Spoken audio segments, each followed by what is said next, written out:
Iris was getting ready for work, preparing to clean an apartment. She didn't know the person who lived there would be home, let alone that he'd ask her to join him and his old school friends for a get-together. Little did Iris know, there was more to this invitation than just a friendly gathering.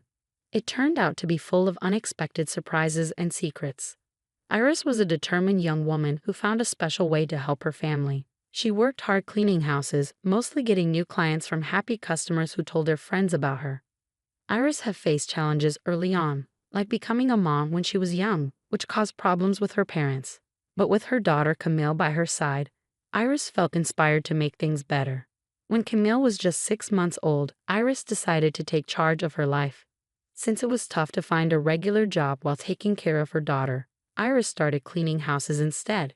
She quickly got more clients because she did great work and was always dedicated.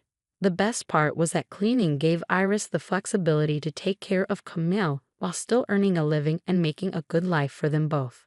Another day started, and Iris got ready for another round of tough work. Today, she was set to clean an apartment. It was her first time working there. Usually, her clients trusted her so much they'd let her in or leave the key for her. They were all super busy, often busy with work all day. So Iris hardly ever got to meet her clients face to face. But because they trusted her so much, she could work quietly, keeping their places clean and tidy while they stayed busy with their schedules. Iris started her day by checking on her adorable 4-year-old daughter, Camille, before getting ready for work. The plan was to take Camille to school and then head to the apartment for her cleaning job. But there was a problem. Camille wasn't feeling well. She had a fever and was coughing now and then. Luckily, Iris had medicine ready for situations like this. It was obvious that Camille wouldn't be able to go to school that day. But Iris, being both a loving mom and a dedicated worker, couldn't ignore her duties for the day. She took special care of Camille, giving her the medicine she needed to feel better. Then, faced with a tough choice, Iris made a decision. In this unusual situation, she chose to bring Camille with her to work. It was something she hadn't done before, but under the circumstances, it was the only way to make sure she fulfilled her promise to her client. When Iris reached the apartment, she realized the key wasn't where it was supposed to be, so she rang the doorbell instead. Much to her surprise, a friendly young man answered the door. "You must be Iris," he said with a smile. "I'm Nathan. I had to work from home today, but go ahead with the cleaning as planned." "Good morning, Mr. Nathan. I didn't think you'd be home. I hope it's okay, but I had to bring my daughter with me. I promise she won't be a bother," Iris apologized, feeling a bit awkward. Nathan, with a friendly smile, responded, "Oh, please just call me Nathan, and don't worry about your daughter. Feel free to put on a movie for her on the TV if you'd like." Nathan's kindness and understanding really impressed Iris. She made sure to work quietly and carefully that morning, knowing Nathan was busy with his own tasks. As lunchtime approached and Iris was still cleaning, Nathan emerged from his room. "Iris, I'm about to have lunch. Would you and your daughter like to join me?" he offered. Iris was surprised by the kindness Nathan showed her, but she didn't want to overstay her welcome. After all, he had already been so understanding about her daughter being there. "Thank you very much, Nathan," she said gratefully, "but I'm almost finished, and then I need to get home so my daughter can rest." Nathan insisted, smiling. "I've already told you, no need for Mr. I'm not that old." "Okay then. I hope your daughter feels better soon. Thanks for your hard work, and here's your payment." Meeting Nathan had a big impact on Iris. She was used to clients who kept their distance, so Nathan treating her with kindness and equality really touched her. This meant a lot, especially considering the challenges she had faced in life. Before Iris met Nathan, she had crossed paths with Camille's father, Victor, at a party. She was young and out to have a good time with her friends. Victor, a bit older and charming, caught Iris's eye. They spent some time together, but Victor never wanted anything serious. While Iris was falling for him, Victor kept his distance and avoided getting involved with her family. He never introduced Iris to his family, and when he learned about the pregnancy, he disappeared without a word. With little information about him, Iris found herself alone, facing the unexpected pregnancy and an uncertain future. Despite initial conflict with her parents about Camille's pregnancy, Iris had their support throughout. When Camille was born, family and friends came together, providing clothes and diapers for the baby. This show of solidarity helped Iris through a tough time with the support of her family and friends. She gradually found her strength and worked towards a better future for herself and her daughter. Although she faced challenges, Iris had to set aside her dream of becoming a nurse. Motherhood and supporting her daughter left her with no time or resources to pursue her studies. It had been a week since Iris last cleaned Nathan's apartment, the friendly customer who had pleasantly surprised her with his kindness. Then she got a message from him asking for another cleaning the next day. This time the keys were right where they were supposed to be, which oddly left Iris feeling a bit disappointed. Maybe, deep down, she hoped to see that young man again. As Iris entered the apartment, she quickly noticed a surprise waiting for her. A neatly wrapped gift sat on the table, accompanied by a note that read, "Iris, this is for your daughter. I hope she enjoys it." After completing the cleaning, Iris headed to pick up her daughter from school, clutching the gift tightly. When Camille received it, her eyes lit up with joy, warming Iris's heart. Nathan's simple gesture of kindness made Iris think about how different things could have been if Camille had a loving father like him, instead of Victor's absence. The next week, Iris went to clean Nathan's apartment once more, and to her surprise, he was home this time. He greeted her with a warm smile as he opened the door. "Hey, Iris, I'm working from home today, so no worries about interrupting," he said. Iris smiled back. "Oh, you're not bothering at all. This is your place after all." Throughout the day, as Iris cleaned, she and Nathan chatted like old friends.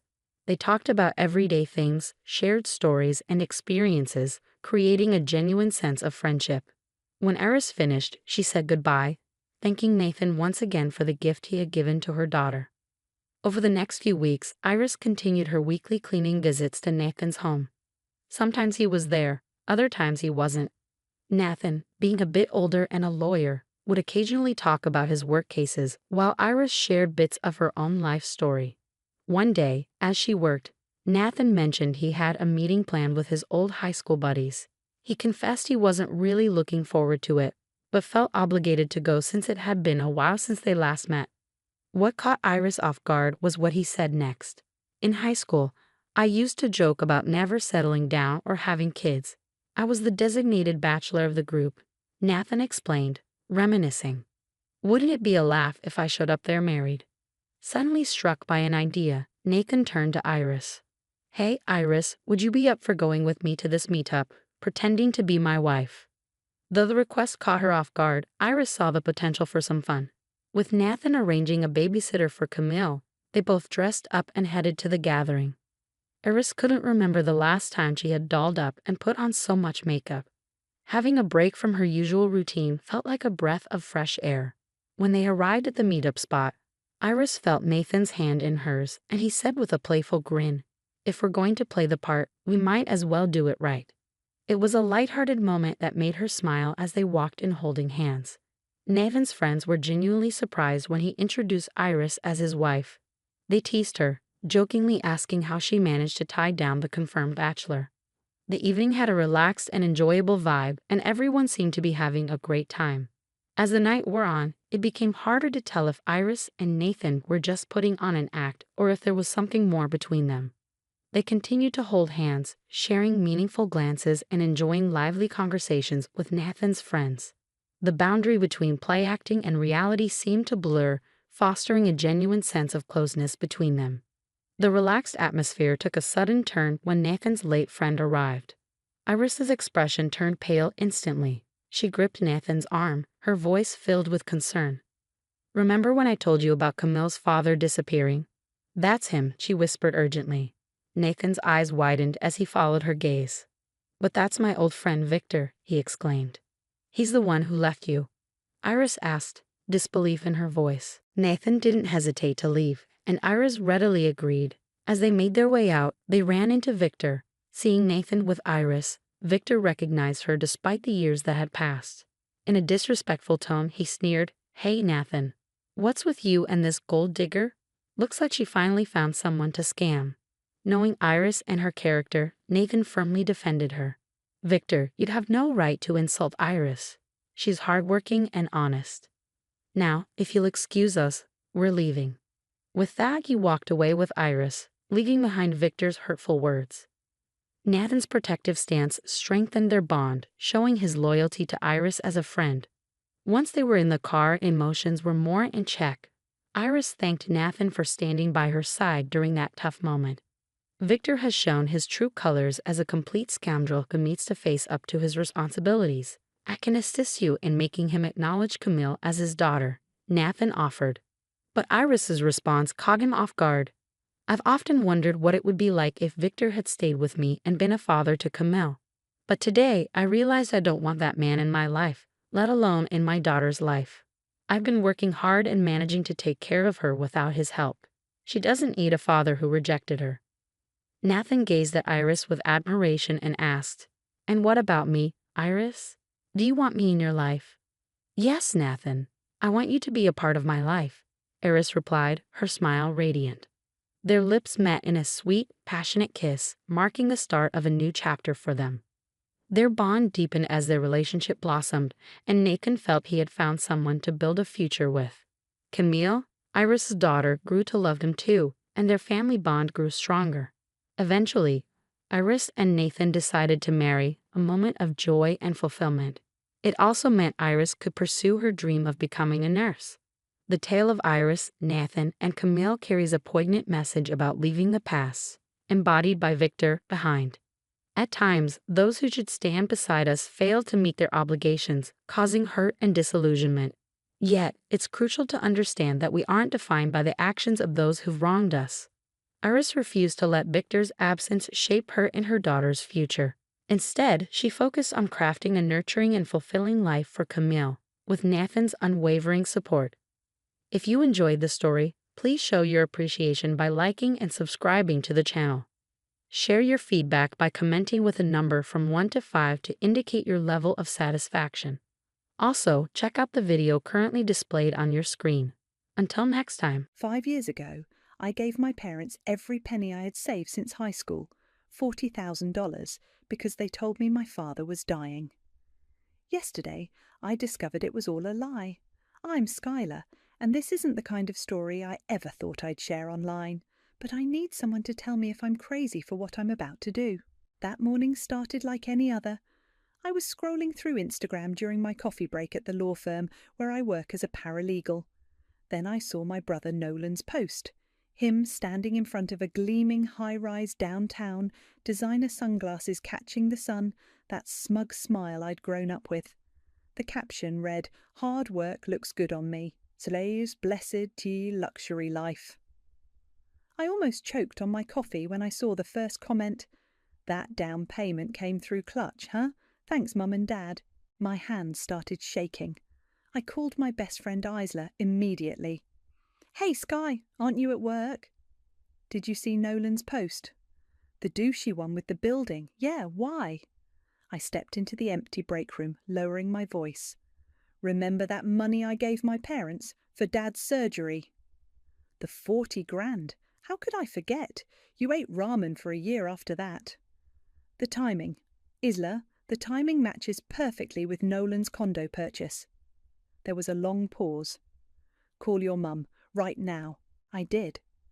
My mother answered on the third ring, her voice syrupy, sweet as always. "Skylar, darling, how are you?" "Mum, I need to ask you something about Dad's surgery from 5 years ago." The slight pause before she answered sent chills down my spine. "Oh, honey, why bring up ancient history?" "Because Nolan just bought a luxury condo and someone commented about a down payment from you and Dad. See Skylar." Her tone shifted, sharp edges emerging. "Your brother worked very hard for that place. I don't appreciate what you're implying." "I'm not implying anything. I'm asking directly, did Dad ever have surgery?" "Of course he did. How dare you question—" "Which hospital?" Another pause, longer this time. "I don't appreciate being interrogated by my own daughter. We did what was best for the family." My blood ran cold. "What exactly does that mean, Mum?" "I have to go. I'm meeting the ladies for lunch. Love you, sweetie." She hung up before I could respond. I stood there, staring at my phone as memories flooded back. Dad, pale and serious, telling me about the emergency surgery he needed. Mum crying about how insurance wouldn't cover it. Me emptying my account the next day, believing I was saving my father's life. The thank you note they sent, a generic Hallmark card with a gift card to Olive Garden. I called my father's doctor's office. "Hi, I need copies of my father's medical records from 5 years ago. Gerard Wise?" "Of course. What procedure was this regarding?" "The emergency surgery in June 2018. I heard keyboard clicking. "I'm not seeing any surgical procedures that year, Ms. Wise, just routine checkups." The room started spinning. I grabbed the break room counter for support. "Are you sure? Nothing about his heart?" "Your father's never had any cardiac issues, Ms. Wise. His health has been excellent." I thanked her and hung up. Then I did something I'd never done before. I logged into my parents' shared calendar using the family account Mum had set up years ago. I scrolled back to June 2018. There it was. Not a surgery. A meeting with a real estate agent, followed by a transfer to N's Housing Fund. My phone buzzed. A text from Nolan. "Hey sis, having a housewarming party next month. Save the date." I stared at his message, my vision blurring with tears of rage. They had stolen my money I'd saved since I was 16, working every summer, saving birthday checks, living like a hermit through college. They had taken it all and handed it to my golden child brother for his luxury condo. And they thought I would never find out. I opened my laptop and started a new document. At the top, I typed evidence of financial fraud. Below that, I began listing everything I would need: bank statements, phone records, calendar screenshots, medical records, or lack thereof. My phone buzzed again. Isla. "Well, what did your mum say?" I texted back. "They lied. About everything. Dad was never sick." Her response was immediate. "Holy shit! What are you going to do?" I looked at Nolan's party invitation, then at my growing list of evidence. A plan was already forming in my mind, one that would make them wish they'd never betrayed me. "I'm going to that housewarming party," I replied, "and I'm bringing one hell of a gift." The next morning, I called in sick to work. My hands were still shaking, but now it was from determination rather than shock. I needed proof, hard, undeniable evidence that would make it impossible for them to squirm their way out of this. Isla came over with coffee and her laptop. "Okay, walk me through what we know." I spread my documents across the kitchen table. June 2018, I transferred $40,000 to my parents' account. The memo line reads, "Dad medical emergency." "And you still have access to their shared calendar?" "Yeah, Mum never changed the password from blessed 1963. Look at this." I pulled up the calendar entry. They met with a realtor the day after my transfer cleared. Isla leaned forward, frowning. "We need more than circumstantial evidence. Bank statements." "Already working on it." I pulled up my email. I contacted Otis, remember him? The financial auditor from that fraud case at work last year. The one who helped track down that embezzling CEO? Exactly. He's helping me trace the money trail discreetly. My phone buzzed. Mom calling. I put it on speaker. "Skylar, honey, I've been thinking about our conversation yesterday." "Have you, Mom?" "You know how much we love you. Everything we've done has been for this family. Sometimes parents have to make difficult decisions." "Like lying about Dad being sick?" A sharp intake of breath. "That's not... You're twisting things." "Am I? Because I called Dad's doctor yesterday."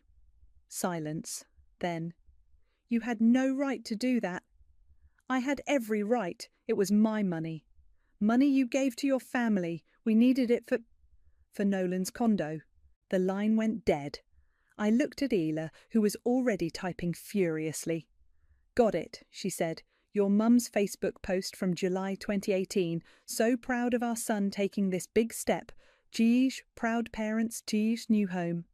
The timestamp matches perfectly. My email pinged. Otis had come through. The bank records showed everything.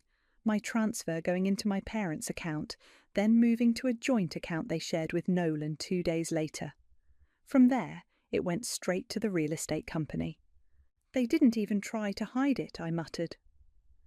Because they never thought you'd look, Isla said quietly. My phone buzzed again. A text from Sasha, Nolan's girlfriend. OMG, girl, you have to help me plan the housewarming. Your brother is being so useless with the details. I smiled for the first time in 2 days. Perfect. What are you thinking? Isla asked. Sasha loves to talk, and she loves to show off on social media. I texted back, love to. Coffee tomorrow? The response was immediate. Yes, 11 a.m. at Riverside Cafe. You're literally saving my life. The next day, Sasha was already waiting when I arrived, surrounded by Pinterest boards and colour swatches. Sky, thank God you're here. I need this party to be perfect for the gram. I sat down, ordering a latte. The place looks amazing from Nolan's posts. Must have been quite a down payment. Oh my God, right. Your parents are literally angels. Nolan never had to pay a dime himself. We're so blessed. I kept my face neutral, recording every word on my phone under the table. Mum and Dad are always so generous with him. I know. Like, remember that time they gave him that huge chunk of money right after college for his business venture? Which, okay, totally failed, but still, they just want him to succeed, you know? By the time I left, I had everything I needed. I called Otis on my way home. I've got those records you asked for, he said. Your parents have been funneling money to your brother for years. The surgery story? They've used similar excuses with other relatives. There's a pattern. Can you put together a presentation, something clear and devastating? Already on it. But Skylar, are you sure about this? Family stuff can get ugly fast. I thought about all the years I'd struggled to rebuild my savings, the overtime shifts, the missed vacations, the cheap apartment with unreliable heating, all while Nolan lived in luxury, funded by my sacrifice. They made it ugly when they decided to steal from me. That night I got a text from my cousin Esme. Hey, I heard you asking questions about Uncle Gerard's surgery. I've been wondering about some things too. Can we talk? I smiled. The cracks were starting to show in the family's perfect facade. Soon they'd all come crumbling down. My phone lit up with another notification, Nolan posting more photos of his condo. Living the dream, the caption read, party details coming soon. Oh, brother, I whispered, saving the post as more evidence. You have no idea what's coming. I met Esme at a quiet coffee shop across town, far from our usual family haunts. She was already fidgeting with her cup when I arrived.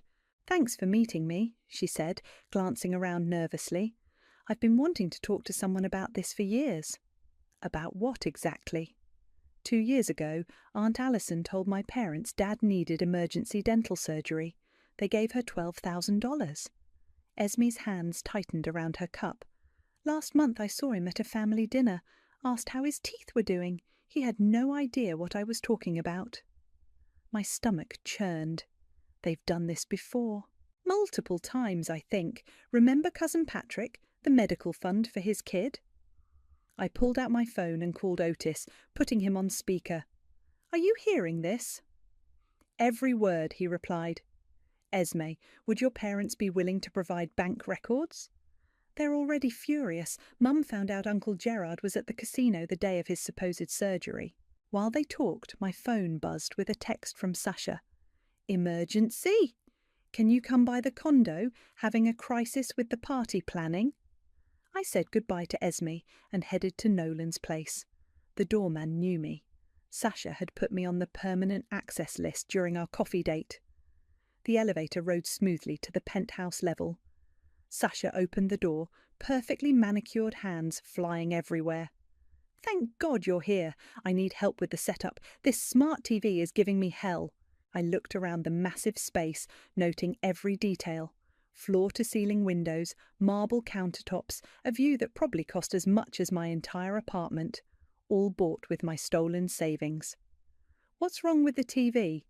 I want to do this amazing photo slideshow during the party, but I can't figure out how to connect everything. I examined the TV setup, an idea forming. You know what? I know someone who's great with this stuff. He could set up something really special for the party. Really? "Oh my God, you're literally an angel." I texted Otis, "How do you feel about a side job? Need someone to set up a special presentation system." His response came quickly. "Already have something in mind, very discreet, very effective." Over the next week, everything fell into place. Otis installed a hidden projector system that could be controlled remotely. Sasha approved all the test slides we showed her, carefully curated photos that revealed nothing of our true plan. Then came the formal invitation. "Join us for an evening of celebration. The Wise family cordially invites you." My mother called that evening. "Skylar, darling, I hope you're planning to say a few words at the party, as his sister." "Of course, Mum. I've been working on something special." "Wonderful, and starting about our last conversation. I hope you understand we only wanted to do what's best for the family." "I know, Mum. Don't worry. Everything will be clear soon." After hanging up, I met with Otis one last time. He handed me a USB drive. "It's all here. Bank statements, calendar screenshots, recorded conversations. Even found some interesting social media posts from your parents bragging about helping Nolan while you were still eating ramen every night." "And the timing?" "Perfect. When you give your speech, just press this button. The presentation will do the rest." I stared at the small device in my hand. They really thought they'd get away with it forever. People like that always do. They count on family loyalty to keep their secrets. My phone lit up with messages. Isla. "Everything ready for tomorrow?" Esme. "Mum's bringing all the bank statements to the party." Sasha. "Can't wait for your speech. Nolan's so excited." I looked out my apartment window at the city lights. Somewhere out there, my family was preparing for their perfect party, their perfect lies, their perfect facade. "One more thing," Otis said, handing me an envelope. "I had my accountant draw this up. It's an official invoice for the original 40,000, plus 5 years of compound interest." I smiled, thinking of Nolan's face when I would hand it to him. "How much total?" $58,423, every penny documented." That night I laid out my outfit for the party. A sharp black dress, professional but striking. The USB drive sat on my nightstand, containing enough truth to shatter their carefully constructed world. My phone buzzed one last time, a text from Mom. "Don't forget to wear something nice tomorrow, darling. The photographer will be there." "Don't worry, Mom," I whispered to the empty room. "This is one party no one's going to forget." I set my alarm, smiling as I thought about tomorrow. They wanted a housewarming party? I'd give them one that would burn their house of lies right to the ground. The day of the party, I arrived early to help Sasha set up. My mother was already there, directing caterers with military precision. "Skylar, don't you look lovely?" She air-kissed my cheek. "Though you could have worn something more colourful. This is a celebration, not a funeral." If she only knew. "Mum, everything looks amazing," he said, watching her preen at the compliment. "You and Dad must be so proud of Nolan's success." "Of course we are. He's worked so hard." She lowered her voice. "Though between us, we did have to help quite a bit with the down payment. But that's what family's for, right?" I recorded every word on my phone, hidden in my purse. "Right, just like when you helped with Dad's surgery." She stiffened slightly, but recovered quickly. "Darling, could you check on the champagne setup?" Sasha bounced over as I arranged champagne flutes. "Everything's perfect. The photographer's here and I've got influencers coming. This party's going to be all over social media." "That's the plan," I muttered. Nolan arrived, looking exactly like the privileged son he was. "Baby sis, you clean up nice." He hugged me, reeking of expensive cologne. "Mum says you're giving a speech?" "Wouldn't miss it for the world." "Cool, cool. Hey, did you see my new watch?" He flashed his wrist. "Dad's birthday gift. Pretty sweet, right?" I thought about my Olive Garden gift card and smiled. Very nice. Guests started arriving.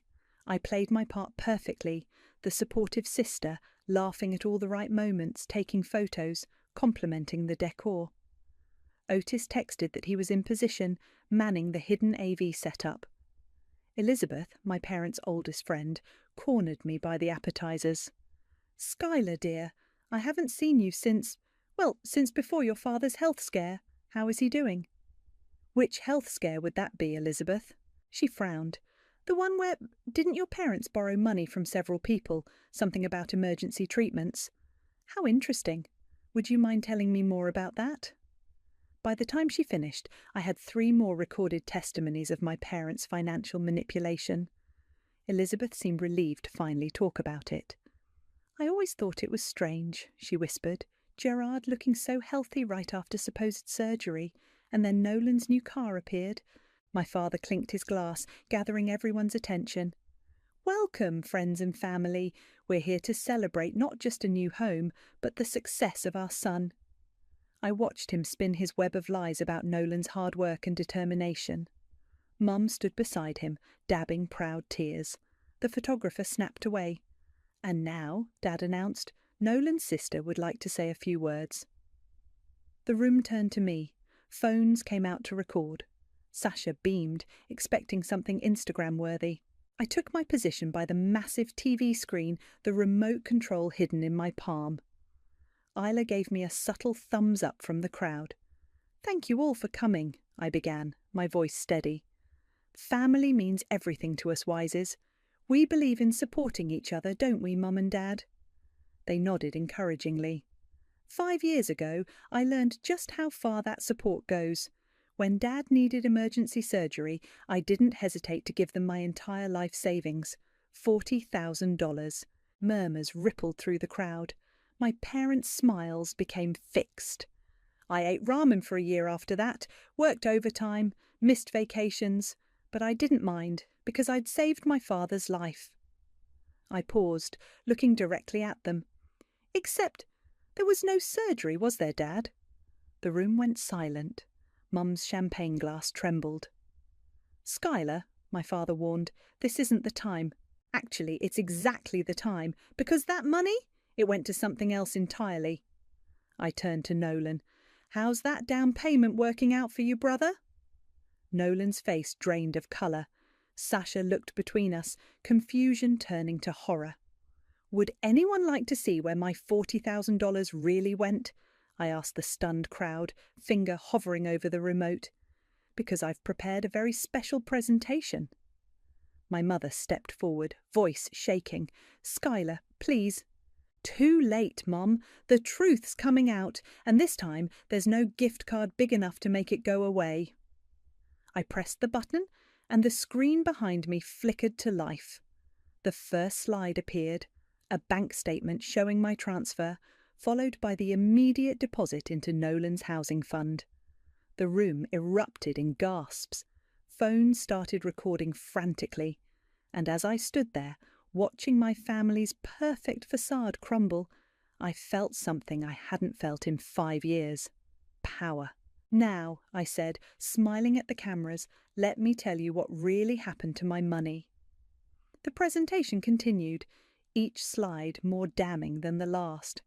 Bank statements, calendar screenshots, social media posts, text messages, all perfectly time-stamped, all telling the same story of betrayal. Here's Mum's Facebook post about Dad's successful surgery. I clicked to the next slide, and here she is 3 days later, celebrating Nolan's new condo purchase. Quite a recovery time, wouldn't you say, Dad? My father stood frozen, his face ashen. Mum had collapsed into a chair, her perfectly manicured hands covering her mouth. "Skylar, stop this immediately." Nolan stepped forward, trying to grab the remote. "Why? Afraid your followers might see who really paid for all this luxury?" I gestured around the room. "Speaking of which, Sasha, you might want to start recording. This'll be great content for your channel." Sasha, to her credit, already had her phone out. "I had no idea," she whispered, backing away from Nolan. "You told me you earned this." "And here's the best part," I continued, clicking to the next slide. "They didn't just steal from me. Elizabeth, remember that money you lent them for Dad's dental work? Look where it went." The screen showed a receipt for Nolan's designer watch. the same one he'd been flashing around all evening. Elizabeth stood up, her voice shaking with rage. "Gerard, Alison, how could you?" "It's not what it looks like," Mum finally spoke, her voice thin and desperate. "We were just trying to help our son." "By stealing from your daughter?" Isla called out from the crowd. "By scamming your friends?" The room erupted in angry murmurs. Phones kept recording. I saw several guests already typing furiously on social media. "Oh, and Nolan!" I reached into my purse and pulled out the envelope Otis had prepared. "Here's your housewarming gift, an invoice for $58,423. That's my original $40,000 plus 5 years of compound interest." I dropped it in front of him. "I expect payment in full within 30 days. My lawyer will be in touch." "You can't do this," he sputtered. "We're family." "Family?" I laughed, and the sound echoed through the stunned room. Family doesn't steal from each other. Family doesn't lie about life-threatening illnesses. Family doesn't watch their daughter struggle for years while funding their son's luxury lifestyle. "Please," Mum stood up, reaching for me. "We can explain everything." "Save it for social media, Mum. I'm sure your country club friends would love to hear how you scammed your own daughter." The crowd had started to thin, guests slipping away with embarrassed glances and whispered comments. Sasha was still recording, tears streaming down her face. "I trusted you," she said to Nolan. "I defended you when people said you were living beyond your means. I posted about your success story to my followers." "Babe, please don't babe me. My whole brand is about authenticity. Do you know what this will do to my reputation?" Dad finally found his voice. "Skylar, you've made your point. Now stop this before you destroy this family completely." "Destroy the family?" I turned to face him, my voice ice cold. "You did that the moment you decided to steal my money. The moment you looked me in the eye and told me you were dying. The moment you watched me struggle for years without an ounce of guilt." I clicked to the final slide, a photo from 5 years ago. Me, standing outside my old apartment, holding up the Olive Garden gift card they'd sent as thanks for saving Dad's life. Below it, I'd added a simple caption. "The price of truth, $40,000. The look on their faces when it all comes out, priceless." "Party's over," I announced to the remaining guests. "But don't worry, I'm sure you'll all be seeing this story again. It's probably trending on Twitter already." As if on cue, phones throughout the room chimed with notifications. The first posts were going viral. "You'll regret this," Mum hissed as I walked past her. "We're your parents." I stopped at the door and turned back one last time. "No, Mum, you're just people who taught me a very expensive lesson about trust. Consider it a fair trade. You got your son a luxury condo, and I got the truth." I walked out of the party to the sound of Sasha arguing with Nolan, Elizabeth demanding her money back, and my mother's quiet sobs. In the elevator, my phone buzzed with a message from Esme. That was incredible. They had it coming. Outside, the night air felt clean and fresh. My hands weren't shaking anymore. For the first time in 5 years, I felt light, free from the weight of their lies. I texted Ela. "It's done." Her reply came instantly. "Worth every penny?" I smiled, looking up at the building where my family's perfect facade had finally shattered. Worth every damn cent. The fallout hit faster than I expected. By morning, Wise family scam was trending locally. Sasha's video had gone viral, with commentary ranging from supportive to scathing. My phone wouldn't stop buzzing. "Have you seen this?" Isla sent me a link to a local news website. The headline read, "Social media influencer's perfect life revealed as family fraud." I hadn't even finished reading when Elizabeth called. "Skylar, dear, I've been talking with some people from the country club. You're not the only one they borrowed money from." "How many?" "At least 6 families, all for different medical emergencies. Patricia's husband is on the hospital board. He's checked. There were never any procedures." My coffee grew cold as Elizabeth listed names and amounts. By the time we hung up, the total approached 6 figures. Nolan's real estate agent called next. Ms. Wise, I'm handling your brother's property. Given recent developments, the bank is reviewing his mortgage application. Those down payment funds were obtained fraudulently, I finished. I have all the documentation. Yes, well, this could affect his ability to maintain ownership. Good. My phone lit up with a text from Sasha. Just lost 3 sponsorship deals. Brands don't want to be associated with family financial drama. Thanks a lot. I typed back, maybe try being authentic for once. I hear that's good for engagement. Mum's voice message came next. How dare you humiliate us like this? The church council is requesting a meeting with us. Your father's reputation. Do you have any idea what you've done? I did. Exactly what I'd planned to do. Isla came over with lunch and pulled up social media. Nolan had posted a lengthy explanation, claiming I was jealous of his success and had misunderstood the situation. Comment section's not buying it, Isla noted, scrolling through responses. Where's the proof she's lying? Show us the hospital records then. Pay back your sister. My phone rang again. Esme. The family's splitting into camps, she reported. Aunt Margaret's demanding answers about that emergency loan from last year. Uncle Robert's defending them, saying family matters should stay private. Nothing stays private anymore, I said, watching another news notification pop up. A local blog had picked up the story. Trust fund or trust issues, the dark side of family finance. Then came the email from Dad's church. Dear Mr. and Mrs. Wise, in light of recent allegations regarding financial impropriety, we request your presence at an emergency council meeting. I forwarded it to my lawyer, who replied immediately. Perfect timing, filing the civil suit tomorrow. By evening, the story had evolved. People were sharing their own experiences with family financial abuse. My inbox filled with messages. My parents did the same thing. Thank you for speaking up. How did you find the courage? Nolan tried damage control, posting photos of himself working hard at his office. The comments were brutal. Working hard? Spending your sister's money? Must be nice having Mommy and Daddy steal for you. Time to sell that condo, bro. Then came the text I'd been waiting for, from Elizabeth. The country club board met. Your parents' membership is under review. Gerard's been asked to step down from the charity committee. My mother called immediately after. I let it go to voicemail. This is cruel, Skylar. We're being ostracised.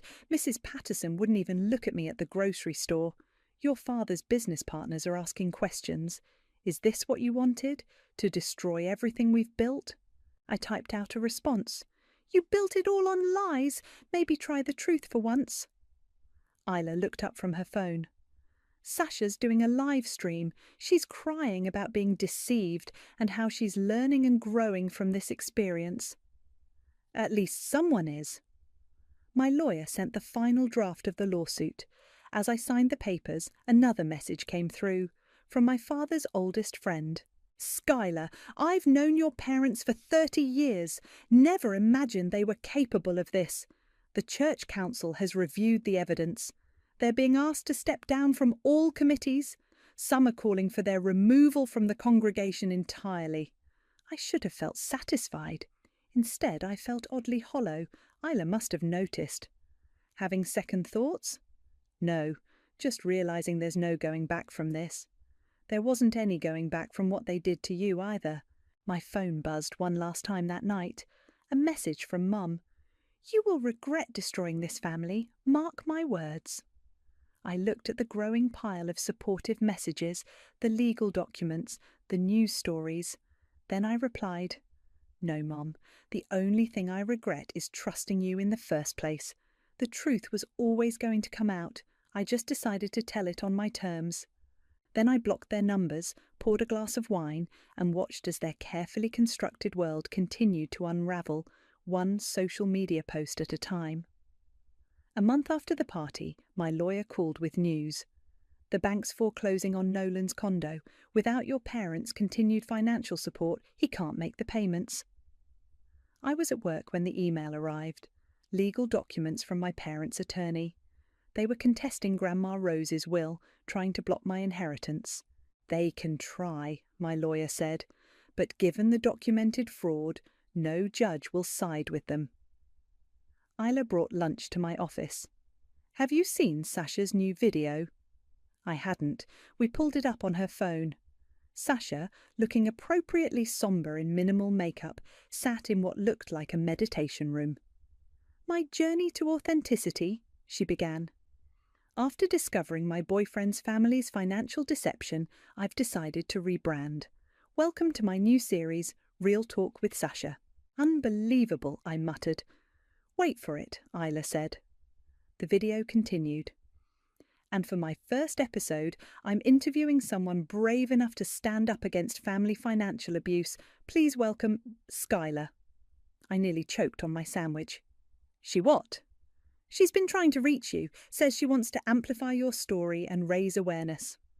My phone buzzed. Elizabeth calling. You won't believe this, she said without preamble. Your parents just tried to refinance their house. The loan officer recognised their names from the news. Denied. How do you know this? I'm on the bank's board, dear. Your father's credit is toxic right now. Everyone knows. Later that afternoon, Esme sent me a video. It showed Nolan moving boxes out of his condo, cursing at someone filming him. Your brother had a meltdown at the building manager, she texted. Security had to escort him out. I was about to reply when an email notification popped up from a women's advocacy group. Dear Skylar, your story has inspired many victims of family financial abuse. Would you consider speaking at our upcoming conference? Similar requests had been flooding in. Podcasts, blog interviews, support groups. My inbox was full of messages from people sharing their own stories of family betrayal. I started a blog, anonymously at first, The Price of Trust, Surviving Family Financial Abuse. It went viral overnight. Then came the biggest surprise. A notification from my fundraising page, the one I'd started to help other victims of family financial fraud. The donations had crossed $100,000. We should turn this into a proper foundation, Ela suggested. Help people navigate the legal process, provide resources. My phone rang. Otis. Thought you'd want to know, he said. Your parents' church officially excommunicated them yesterday. Something about breach of moral conduct and community trust. I was drafting the foundation's mission statement when Sasha's message arrived. My video about financial transparency got 2 million views. Brands are loving the authenticity angle. We could really help people if we worked together. I ignored it, focusing instead on the email from my lawyer. Settlement offer from your brother. He's willing to pay back the full amount, plus interest, if you'll sign an NDA and take down the social media posts. Tell him he's 5 years too late, I replied. The local newspaper ran a feature. From victim to advocate, how one woman's family betrayal sparked a movement. Mum tried reaching me through a burner number. The house is going into foreclosure. Your father's business is failing. Are you happy now? I blocked the number and opened my laptop, typing out a new blog post. The Cost of Truth, Why Financial Abuse Thrives in Silence. Isla came over that evening with takeout and news. Your story made it to a major network. They want to do a segment on family financial abuse. My phone lit up with a text from Elizabeth. Your mother tried to join the new country club across town. They Googled her name first. Application denied. Then came an email from the women's advocacy group. The conference panel was a huge success. We'd like to establish a scholarship in your name for survivors of financial abuse. I looked at my bank account, finally healthy again after 5 years of rebuilding. Then at the foundation's account, growing daily with donations from people who believed in the cause. Nolan's final Instagram post appeared. Taking time away from social media to focus on what really matters. Thanks for understanding. The comments were merciless. Maybe focus on paying back your sister. Bye, fraud bro. Justice served. My lawyer called one last time that day. The civil suit is proceeding. Given the evidence and public pressure, they don't stand a chance. I sat at my window, watching the city lights. My phone buzzed with another message, this time from a publisher. "Your story needs to be a book. Let's talk." I smiled, thinking about all those years of silence, of struggle, of swallowing the betrayal. Now the truth wasn't just free, it was powerful, profitable, and helping others. Opening my laptop, I began to write. 5 years ago, I gave my parents every penny I had. Today, I'm taking back something worth far more, my power. The doorbell rang as I was finalising the scholarship fund paperwork. Isla stood there with a bottle of champagne. "The court ruling just came in," she said, holding up her phone. "You won. Full restitution plus damages." I let her in, still processing. "Have you seen the numbers?" 87,000 total, plus they have to pay your legal fees. She popped the cork. "Your parents' appeal was denied." My phone buzzed. Esme calling. "Uncle Gerard and Aunt Alison are selling the house," she said. "They're moving to Florida, saying they need a fresh start away from all the gossip. Running away won't fix what they did." "No, but at least they can't scam anyone else here. The whole community knows now." I poured the champagne as notifications kept coming in. The foundation had approved its first round of grants for financial abuse survivors. My book deal was finalised. The scholarship committee had selected its first recipient. "Remember when you thought exposing them would leave you alone?" Isla asked.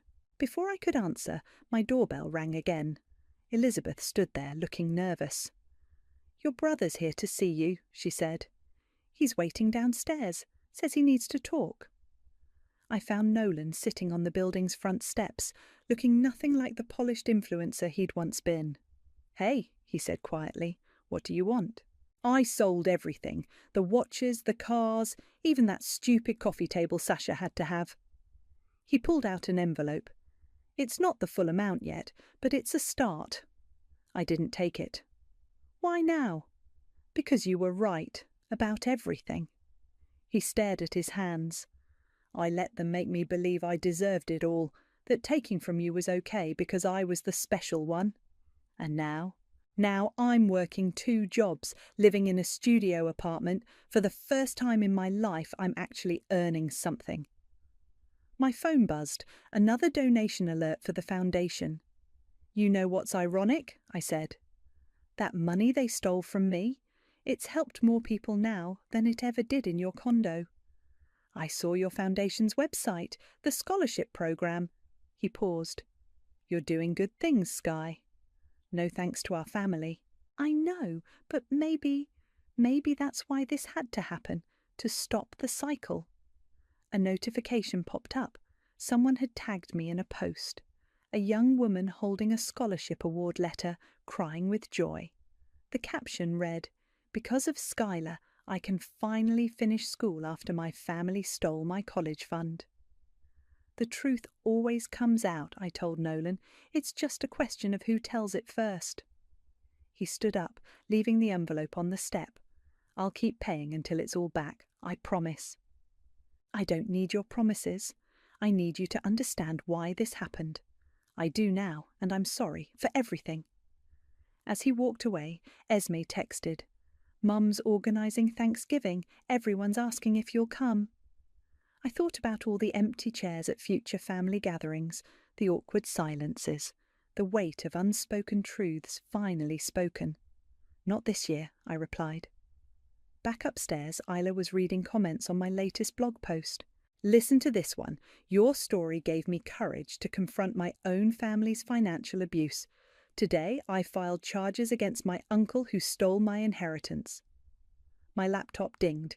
An email from the publisher. "Final draft approved. The Price of Trust hits shelves next month." I opened my balcony door, letting in the evening air. Below, the city hummed with life, with stories untold, with truths waiting to break free. "Was it worth it?" Isla asked quietly. "Losing your family?" I looked at my phone's gallery, a photo from yesterday's scholarship ceremony. Young faces bright with hope, with second chances. Then at my bank account, finally healthy and honest. At the foundation's growing impact. "I didn't lose a family," I said. "I gained something better, truth, purpose, and a whole community of people who understand exactly what it means to stand up and say, enough. My phone lit up one last time, a message from a number I didn't recognize. This is Elizabeth. Your mother asked me to tell you she's sorry. She said she finally understands what she lost was worth more than any money. I didn't respond. Instead, I opened my laptop and began writing a new post. They say blood is thicker than water, but truth? Truth is thicker than both. And when you finally let it flow, it washes everything clean, even if what's left looks nothing like what you started with. Sometimes that's exactly what healing needs. Isla raised her glass. To truth. I smiled, thinking of all the stories yet to be told, all the voices yet to rise. To truth, I echoed, and to everything it sets free. The first voicemail came at 2:47 a.m., then another at 3:12. By the time I finally woke up at 6:30, there were 8 missed calls from a blocked number and 3 texts saying only, "London, please." I'm London Mitchell, and that morning was the beginning of the end of everything I thought I knew about family. "They're going to kill me, sis," Jermaine's voice cracked through the speaker. Background noise suggested he was moving, probably pacing. I messed up so bad. My stomach dropped as I listened through each message, his desperation escalating with everyone. The final voicemail was just breathing and what sounded like crying. I called him back immediately, no answer. I tried 3 more times before he finally picked up. "Where are you?" I demanded. "I can't say. These guys, they're serious. I owe them 50 grand by tonight or—" His voice trailed off. $50,000. What the hell did you do? It started small, just sports betting, then crypto. I thought I could double it, triple it even, but it kept getting worse and... Who exactly are these guys? He gave me a name and number. My hands shook as I wrote it down. Just, please help me, London. I don't know what else to do. I closed my eyes, fighting the urge to scream. That money was my escape plan. The down payment on the bakery I dreamed of opening since culinary school. 10 years of overtime shifts and living like a hermit, all of it sitting in my emergency fund. "I'll figure something out," I said finally. "Stay where you are." The number belonged to someone called Marcus. When he answered, his voice was eerily professional. "This is about Jermaine Mitchell's debt. Ah yes, your brother's been quite creative with excuses. Tonight's deadline isn't negotiable. I can pay it, all of it, but I need proof this ends here." He chuckled. "Smart girl. Come to the address I'll text you. Bring cash." The next few hours were a blur of bank visits and ATM withdrawals. Each time I handed over another stack of bills, I felt physically ill. I met Marcus in a coffee shop of all places. He wore a crisp suit and could have passed for any other businessman having morning coffee. The only tell was the thick scar running along his jaw. 50,000, I said, sliding the envelope across the table. "Count it." He did, methodically, then pulled out his phone and sent a text. "Your brother's debt is cleared. Tell him to find a new hobby." I found Jermaine at his girlfriend Vera's apartment. She opened the door looking perfectly put together, as if her fiancé hadn't spent the night running from loan sharks. "Oh, thank God!" Jermaine rushed to hug me. "I knew you'd help. You always do." Vera stood back examining her manicure. "Want some coffee, London?" "No, I want you both to listen carefully." I pulled away from Jermaine. That was every cent of my savings, the money for my bakery, gone. "I'll pay you back, I swear. Things are looking up at work and—" "Stop. I don't want promises. I want you to get help, real help, for the gambling." Vera rolled her eyes. "He just had a rough patch. Everyone goes through those." "A rough patch doesn't end with thugs threatening your life." I turned back to my brother. "This is the last time, Jermaine. I mean it." He nodded eagerly. "I know, sis. I'm done with all that. The wedding's in 2 weeks, and then everything changes. New chapter, right, babe?" Vera smiled, wrapping her arms around him. Something in her expression made my skin crawl. That evening, I was updating my now decimated budget when my phone buzzed. A photo notification from Jermaine's Instagram. My thumb hovered over it for a moment before opening. There they were, my brother and his new wife, sprawled on pristine white loungers in what was clearly an overwater bungalow. Crystal glasses of champagne caught the Bora Bora sunset. The caption read, "Starting forever in paradise with my queen, we're honeymoon vibes, we're blessed." I stared at my phone until the screen went dark, then checked my bank account again. The balance stared back, 247,31 tlin. Another notification popped up, a text from Vera. "Thanks for everything, sis. Don't worry about the wedding gift. Saving Jermaine's life was more than enough. Although, if you're feeling generous, we did see this adorable matching luggage set." I blocked her number before I could read the rest. Then I opened my laptop and started searching for identity theft lawyers. Something told me I was going to need one. 3 days into their honeymoon, I got the alert. Someone had withdrawn $2,000 from my checking account. My hands trembled as I called the bank. "Yes, Ms. Mitchell, the withdrawal was made using your debit card at an ATM in French Polynesia." "That's impossible. My card is right here." I pulled it from my wallet to double-check. "Actually, this was from the joint account you share with—" There was typing. "Jermaine Mitchell." The joint account.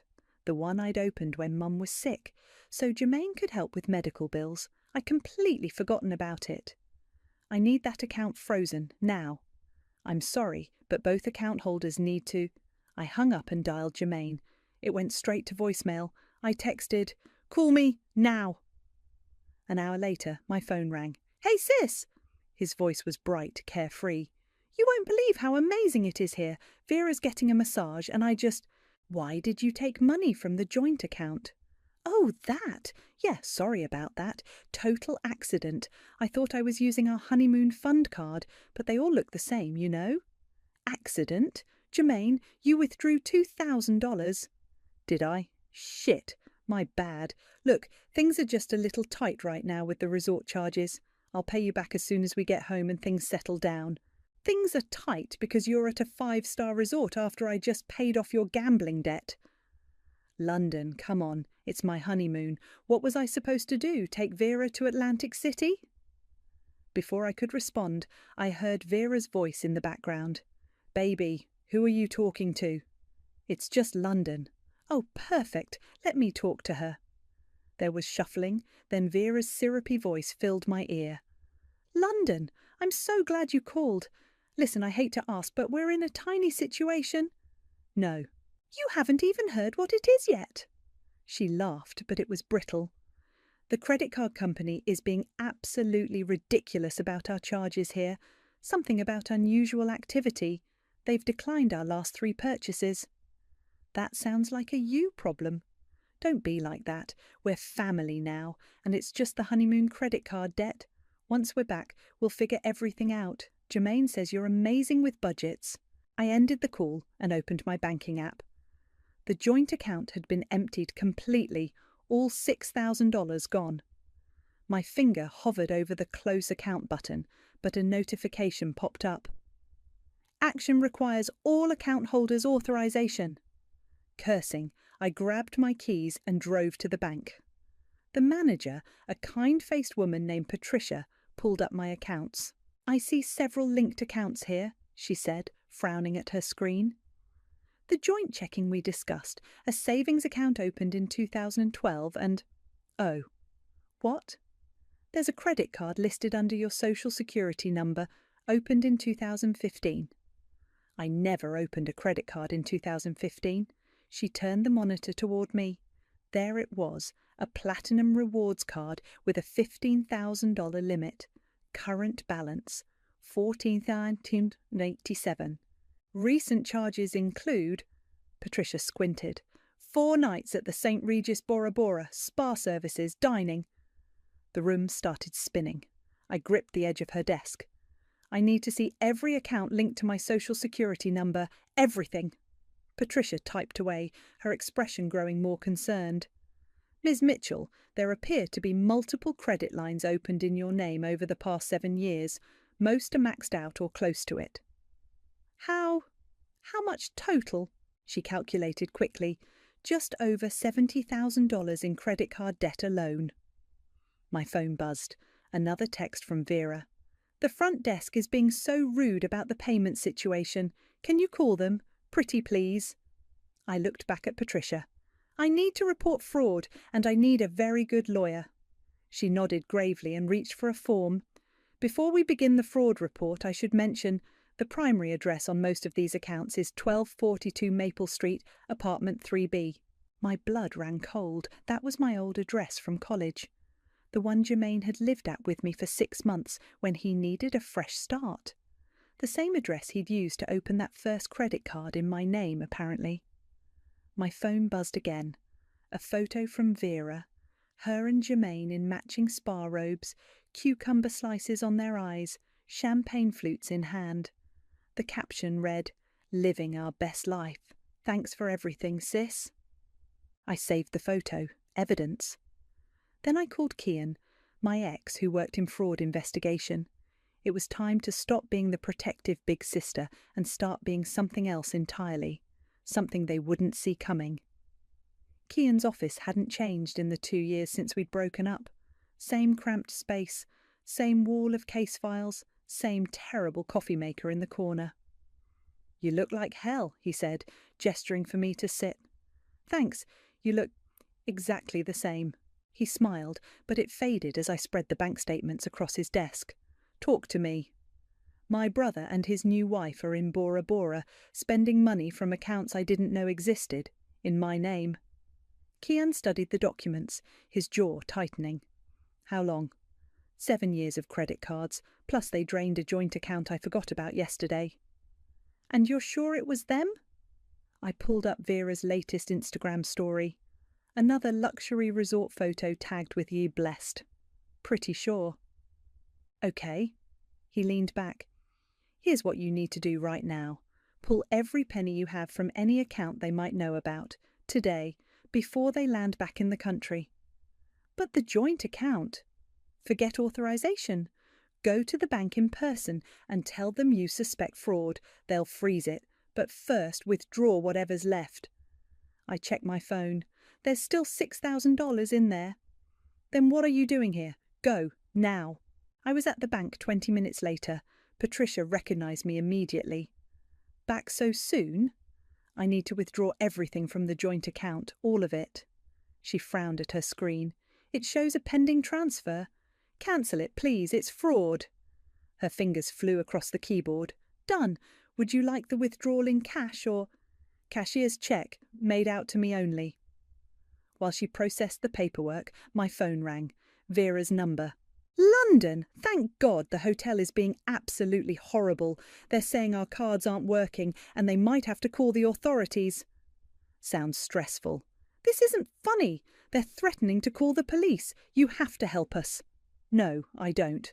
But we're family, and if they call the police—" "Then you'll have to explain why you're using fraudulent credit cards opened in my name." Silence.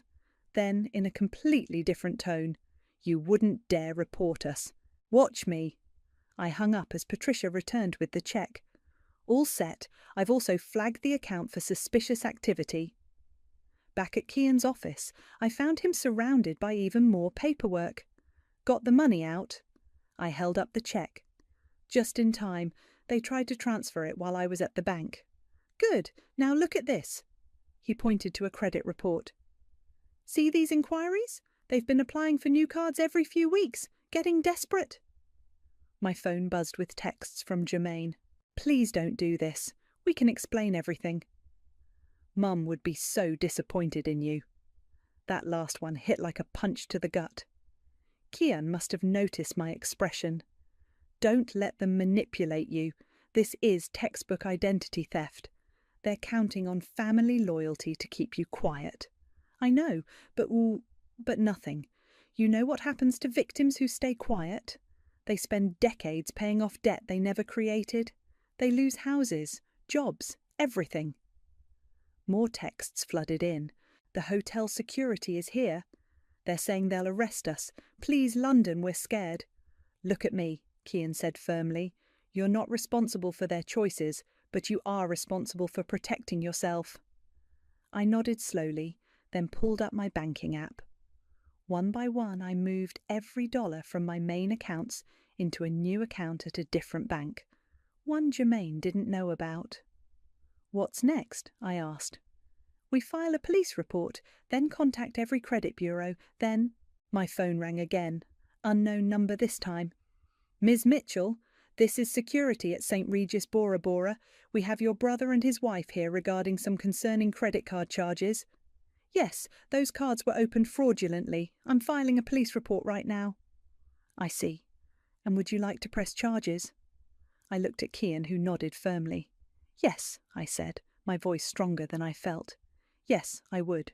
After I hung up, Kian started gathering the paperwork. "Ready to burn some bridges?" I thought about all the times I'd covered for Jermaine, all the money I'd given, all the dreams I'd put on hold.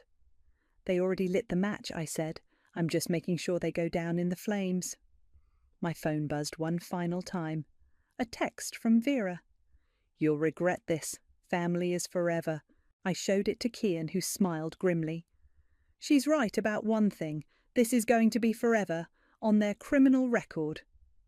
For the first time in days, I smiled back. The call came at midnight. I let it go to voicemail, but they kept calling. "On the 6th try," I answered. "Please," Jermaine sobbed. "They're holding our passports. We can't leave the country." That's generally what happens when you commit fraud. "London, please don't do this. If they call Mum—" "Mum's been gone for 3 years, Jermaine." I meant her sister, Aunt Sarah. You know she can't handle stress since her heart surgery. This would kill her. Classic Jermaine, always finding someone else to use as emotional leverage. I heard shuffling, then Vera's voice came on. "We'll pay everything back," she said. "Just call off the fraud report. Tell them it was a misunderstanding." "Like you paid back the gambling debt?" "That was different. We were desperate then. But now Jermaine has this amazing job opportunity." "Stop, just stop." I walked to my closet, pulling out an old shoebox. "You know what I found today?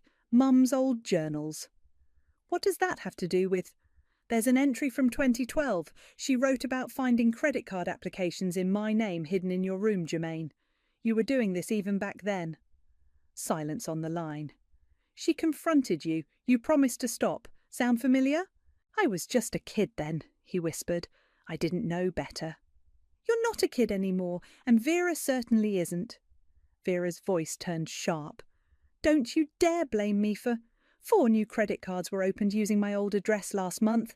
After the honeymoon was booked, want to explain that?" More silence. I pulled out Mum's last journal, the one from her final year. Mum wrote something else interesting, about how she kept enabling you because she felt guilty about Dad leaving, how she wished she'd been stronger. "London," Jermaine's voice cracked. "We're scared. The hotel manager says they're calling Interpol." "Good, good. We could go to jail." "Maybe that's exactly where you need to be." Vera grabbed the phone. "Listen here, you self-righteous bitch. One call to Aunt Sarah about how you abandoned your baby brother in a foreign country, and your whole responsible sister image is ruined. The family will never forgive you." I laughed, surprising even myself. "You really don't get it, do you? I don't care anymore. About the image, the family drama, none of it." "We'll tell everyone what a cold-hearted—" "Tell them! Tell everyone! Tell them how you stole my identity, how you took advantage of me for years, how you celebrated with champagne while drowning me in debt." "Please," Jermaine was crying again, "just help us one last time." I opened Mum's journal to the last entry, dated 3 days before her heart attack. I enabled him because I thought love meant never saying no. I was wrong. Real love is harder than that. Sometimes real love means letting them face consequences. "You're right about one thing," I said. "This is the last time, but not the way you think." I hung up and blocked both their numbers. Then I opened my laptop and began forwarding evidence to Kian. Screenshots of Vera's social media posts showing their lavish spending, bank statements, credit card applications. My phone lit up with a text from an unknown number, probably Vera using the hotel phone. "Don't make us call Mum's sister. You know her heart can't take it." I stared at the message for a long moment, then did something I should have done years ago. I called Aunt Sarah myself. "London, is everything okay? It's so late. I need to tell you something about Germaine, about everything." "Oh, sweetheart." Her voice softened. "I've been waiting for this call." "You have?" "Your mother called me right before she passed. She told me to watch out for you because you'd sacrifice everything for your brother. She made me promise to be there when you finally realized you couldn't save him anymore." I felt tears starting. I thought everyone would hate me for turning him in. The only person hating you is yourself, dear, for not doing it sooner. My phone buzzed with another text from the hotel number. "Final warning. Help us or Aunt Sarah hears everything tomorrow." I smiled through my tears and typed back, "Too late. I already told her everything. Your threats don't work anymore." Then I sent one final message. "Enjoy explaining the fraud charges to Interpol. I hear Tahitian prisons are lovely this time of year." I turned off my phone and looked at Mum's journal again. The last line caught my eye. "I hope London learns what I never could, that sometimes loving someone means letting them fall." For the first time since this nightmare began, I felt at peace with letting them fall. Hard. Finding Walker Steele was easier than I expected. One LinkedIn search led me to Vera's cousin, vice president at Morgan Stanley, marathon runner, and according to his profile, recently divorced. "This is unexpected," he said, studying me across the coffee shop table. "You're not exactly what I pictured when Vera talked about her sister-in-law." "Let me guess. She described me as a pathetic doormat." He winced. "Something like that." "I need to know what you know about her, her history, her patterns." "Why should I help you?" I pulled out my phone and showed him the credit card statements. His eyes widened. "Jesus, she's still doing it." "Still?" Walker ran a hand through his hair. "Look, I shouldn't be telling you this, but Vera's done this before, twice. Different men, different cities, same scam." "Tell me everything." "First was in Seattle, guy named Marcus. She married him, maxed out his cards, opened new ones in his name. By the time he figured it out, she was gone." My coffee went cold as he continued. "Second was in Miami, Robert. Same pattern, but she got bolder. Convinced him to add her to his business accounts, nearly bankrupted his company. And nobody pressed charges. They were too embarrassed. Plus she's good at picking targets, guys with something to lose. Marcus had a high-profile job. Robert was running for local office. She knew they wouldn't want the publicity. But Germaine has nothing to lose." Walker leaned forward. "No, but you do. Your credit, your savings, your reputation. You were the real target this time." My phone buzzed. Kian calling. "Hey, got a minute? Something weird came up in the fraud investigation." "What is it?" "That gambling debt you paid off. I ran the name Marcus through our database. No record of any loan shark or bookie. But what?" "There's a Marcus Thompson who filed fraud charges against Vera 3 years ago in Seattle, then suddenly dropped them." I looked at Walker. "Your Marcus?"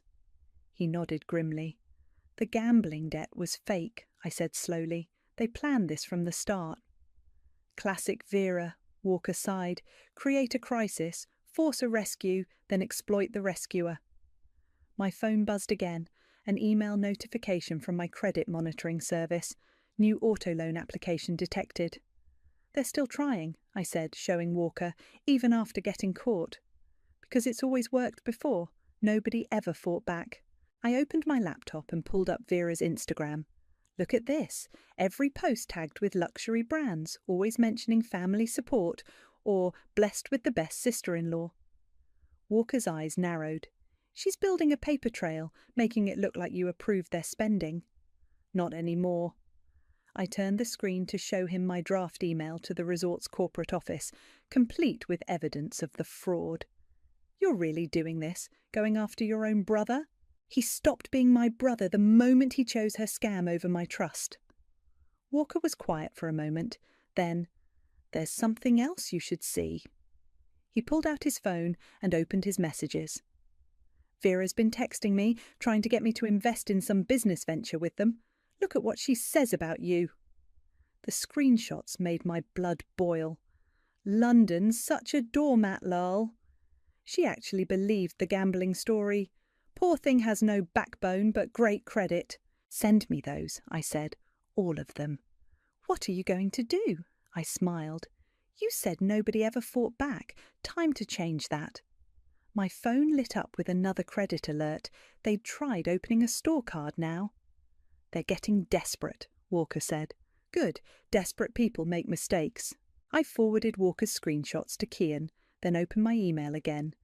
The resort's corporate security, the credit card companies, the FBI's financial crimes division, all would receive my evidence package by morning. "You know this will destroy them," Walker warned. "They destroyed themselves. I'm just making sure they can't destroy anyone else." As if on cue, my phone rang. Another unknown number. Probably another burner phone they'd borrowed. "Want to know something funny?" I said to Walker. "For years I thought being a good sister meant protecting Jermaine from consequences. Turns out I was just protecting him from growing up. And now?" I declined the call and turned off my phone. "Now I'm protecting everyone else from him." Walker raised his coffee cup. "To karma." "No," I corrected him, "to justice." Because karma might be patient, but I wasn't anymore. And by tomorrow, they'd learn exactly how much backbone I really had. The dominoes started falling at exactly 9:03 a.m. First, the credit card companies began closing accounts. Then the fraud alerts hit. By noon, Vera's Instagram was exploding. "Is this you?" Kian asked, sending me a link to a viral Twitter thread. Someone, definitely Walker, had leaked screenshots of Vera's texts mocking me, alongside photos of their luxury honeymoon. The caption read, "How to scam your way into Bora Bora." A thread, my phone rang. The resort's security director. "Ms. Mitchell, we've detained your brother and his wife, attempting to leave without settling their bill. They claim you authorized everything." "I have documentation proving otherwise. Check your email." "Already received it. Interpol has been notified." I hung up and opened Instagram. Vera's latest post had hundreds of comments. "Scammer." Poor London. "Can't believe they stole from their own sister." A text from Walker popped up. "It's trending. Ernie's wedding scammers." My laptop pinged with an email from the FBI's Financial Crimes Unit, confirming receipt of my evidence package. Another ping. The credit bureaus acknowledging my fraud alerts. Then came Jermaine's desperate voicemail. "The police are here. They're saying it's international fraud. Please, you have to tell them you approved this. London, please." I forwarded the voicemail to Kian, who replied instantly. "Don't respond. Let them dig their own grave." My doorbell rang. A courier with papers from my lawyer, restraining orders ready to sign. "Where do I—" "Right here," I pointed, "and here, and initial here." As I signed, my phone kept buzzing. Vera was using the hotel phone to send messages. "You bitch, you've ruined everything. We'll tell everyone what you did." I screenshot each threat and forwarded them to Kian. Walker called. "They're being escorted out of the resort. It's on TMZ." I pulled up the article. "Influencer couple caught in international fraud scheme. Sister exposes all." The photos showed Vera, mascara running, being led through the lobby. Jermaine following, head down. My lawyer called next. "The credit card companies are pressing charges. All of them. This is serious federal time." "Good. Your brother's asking to make a deal. Says he'll testify against Vera." Of course he was. Classic Jermaine, always looking for an escape route. Another text from Walker. "Check your email. You need to see this." It was a video. Vera, clearly drunk, ranting at the hotel bar last night. "That stupid sister of his, so easy to manipulate. Just mention their dead mum and she hands over everything. Pathetic, really." I forwarded it to my lawyer with one word. "Evidence?" "Perfect," she replied. "This proves premeditation." My phone lit up with an unknown number. Against my better judgment, I answered. "London?" It was Vera, but not the smooth, confident Vera I knew. This one was terrified. They're taking us to the police station in handcuffs. Karma's not fun, is it? We can make a deal. I have dirt on Jermaine you wouldn't believe. Save it for your plea bargain. I hung up and opened Twitter. The thread about them had gone viral, with people sharing similar stories. She tried this in Seattle. Same scam in Miami. They targeted my cousin last year. Walker texted again. Vera's influencer friends are all unfollowing her. Even her sponsored posts are being deleted. My doorbell rang again. This time it was a reporter. Ms. Mitchell, we'd love to get your side of the story. I closed the door and called Kian. How long until this dies down? Dies down? London, this is just starting. International fraud, identity theft, social media influence. This is going to be huge. My phone buzzed with a text from an unknown number. One of Vera's relatives. You've destroyed our family's reputation. I blocked the number and opened my email. The FBI wanted a formal statement. The credit card companies wanted sworn affidavits. The resort's lawyers wanted to talk. Then came the message that stopped me cold. From Aunt Sarah. We need to talk. There's something you should know about your mother's death and what Jermaine did after. I stared at those words, feeling the ground shift beneath me again. Just when I thought I'd uncovered all their lies, but that would have to wait. Right now, Interpol was calling. I answered, smiling grimly. Yes, I'd be happy to press charges, all of them. Because sometimes the best revenge isn't just serving karma. It's serving it with a side of justice, garnished with truth, and letting the whole world watch it being delivered. Aunt Sarah's house looked exactly as I remembered. Pristine lawn, wind chimes, ceramic gnomes standing guard. She opened the door before I could knock. You've lost weight, she said, pulling me into a hug that smelled like cinnamon and coffee. Come in, we need to talk. I followed her to the kitchen, where a manila envelope sat on the table. What's this about, Mum? She poured 2 cups of coffee before answering. Your mother left something for each of you when she died, insurance money. I never got anything. No, she said quietly, because Jermaine got to it first. My hands started shaking. What? She opened the envelope and pulled out documents. Your mother had a life insurance policy, $200,000, split equally between you and Jermaine. That's impossible. She could barely afford groceries. I helped her pay the premiums. She wanted to leave you both something, especially you, London, for the bakery you dreamed of. The room started spinning. What happened to it? Jermaine found the policy paperwork while helping clean out her house. He forged your signature on the forms, claimed you'd authorized him to collect your share. $100,000, I whispered. He stole $100,000 from me. There's more. She pulled out a letter, Mum's handwriting instantly recognizable. She wrote this the week before she died, read it. My hands trembled as I unfolded the paper. My dearest London, if you're reading this, I'm gone. I'm leaving you and Jermaine equal shares of my insurance money. Your half is for that bakery you've wanted since you were little. Don't let anyone, not even your brother, talk you out of your dreams. I know I've asked too much of you over the years, made you be the responsible one, the strong one. I'm sorry for that burden.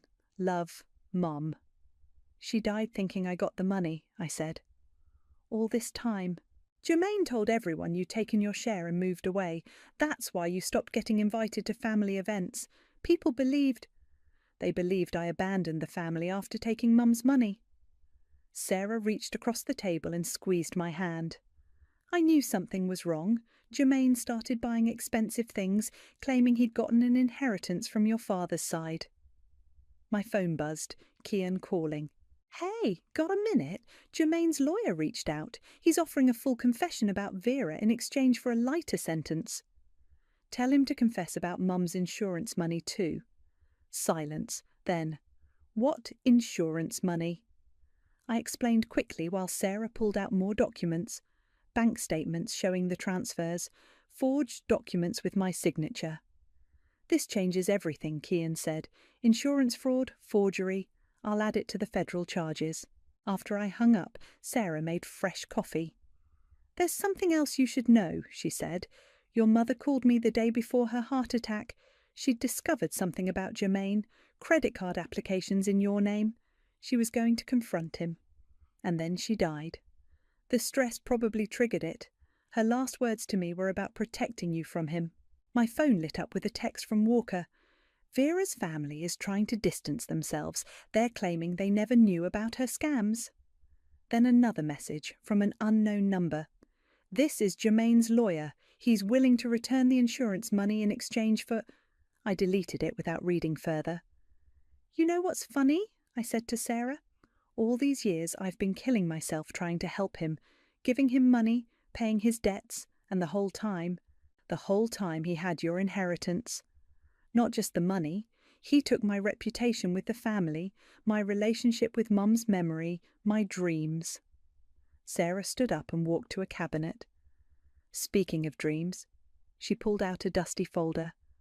"Your mother gave me these too, your original bakery plans from culinary school." I opened the folder. There they were. My sketches, business plans, recipe ideas, dreams I'd put aside to bail out Jermaine again and again. My phone buzzed with an email from my lawyer. "Federal prosecutors want to meet. They're building a massive case. Insurance fraud, identity theft, international wire fraud." "What are you going to do?" Sarah asked. I looked at my old bakery plans, then at Mum's letter. Finally, at the evidence of Jermaine's betrayal spread across the table. "I'm going to do what Mum wanted," I said. "I'm going to stop letting anyone, especially Jermaine, talk me out of my dreams." "And the prosecutors?" I picked up my phone and typed a response. "I'll tell them everything. Every lie, every theft, every betrayal, starting with Mum's insurance money." Because some betrayals go beyond money. Some cut straight to the heart of who we are, and who we've been forced to become. It was time to become someone else, someone stronger, someone Mum would be proud of. The courtroom fell silent as I finished my testimony. Jermaine wouldn't look at me. Vera, in her orange jumpsuit, glared daggers from the defendant's table. "And the insurance money?" the prosecutor asked. "My brother stole $100,000 meant for my bakery, then convinced our family I was the thief." "Objection," Vera's lawyer stood. "Relevance?" "Overruled," the judge said. "Continue." I detailed every fraud, every lie, every manipulation. When I finished, Jermaine was crying.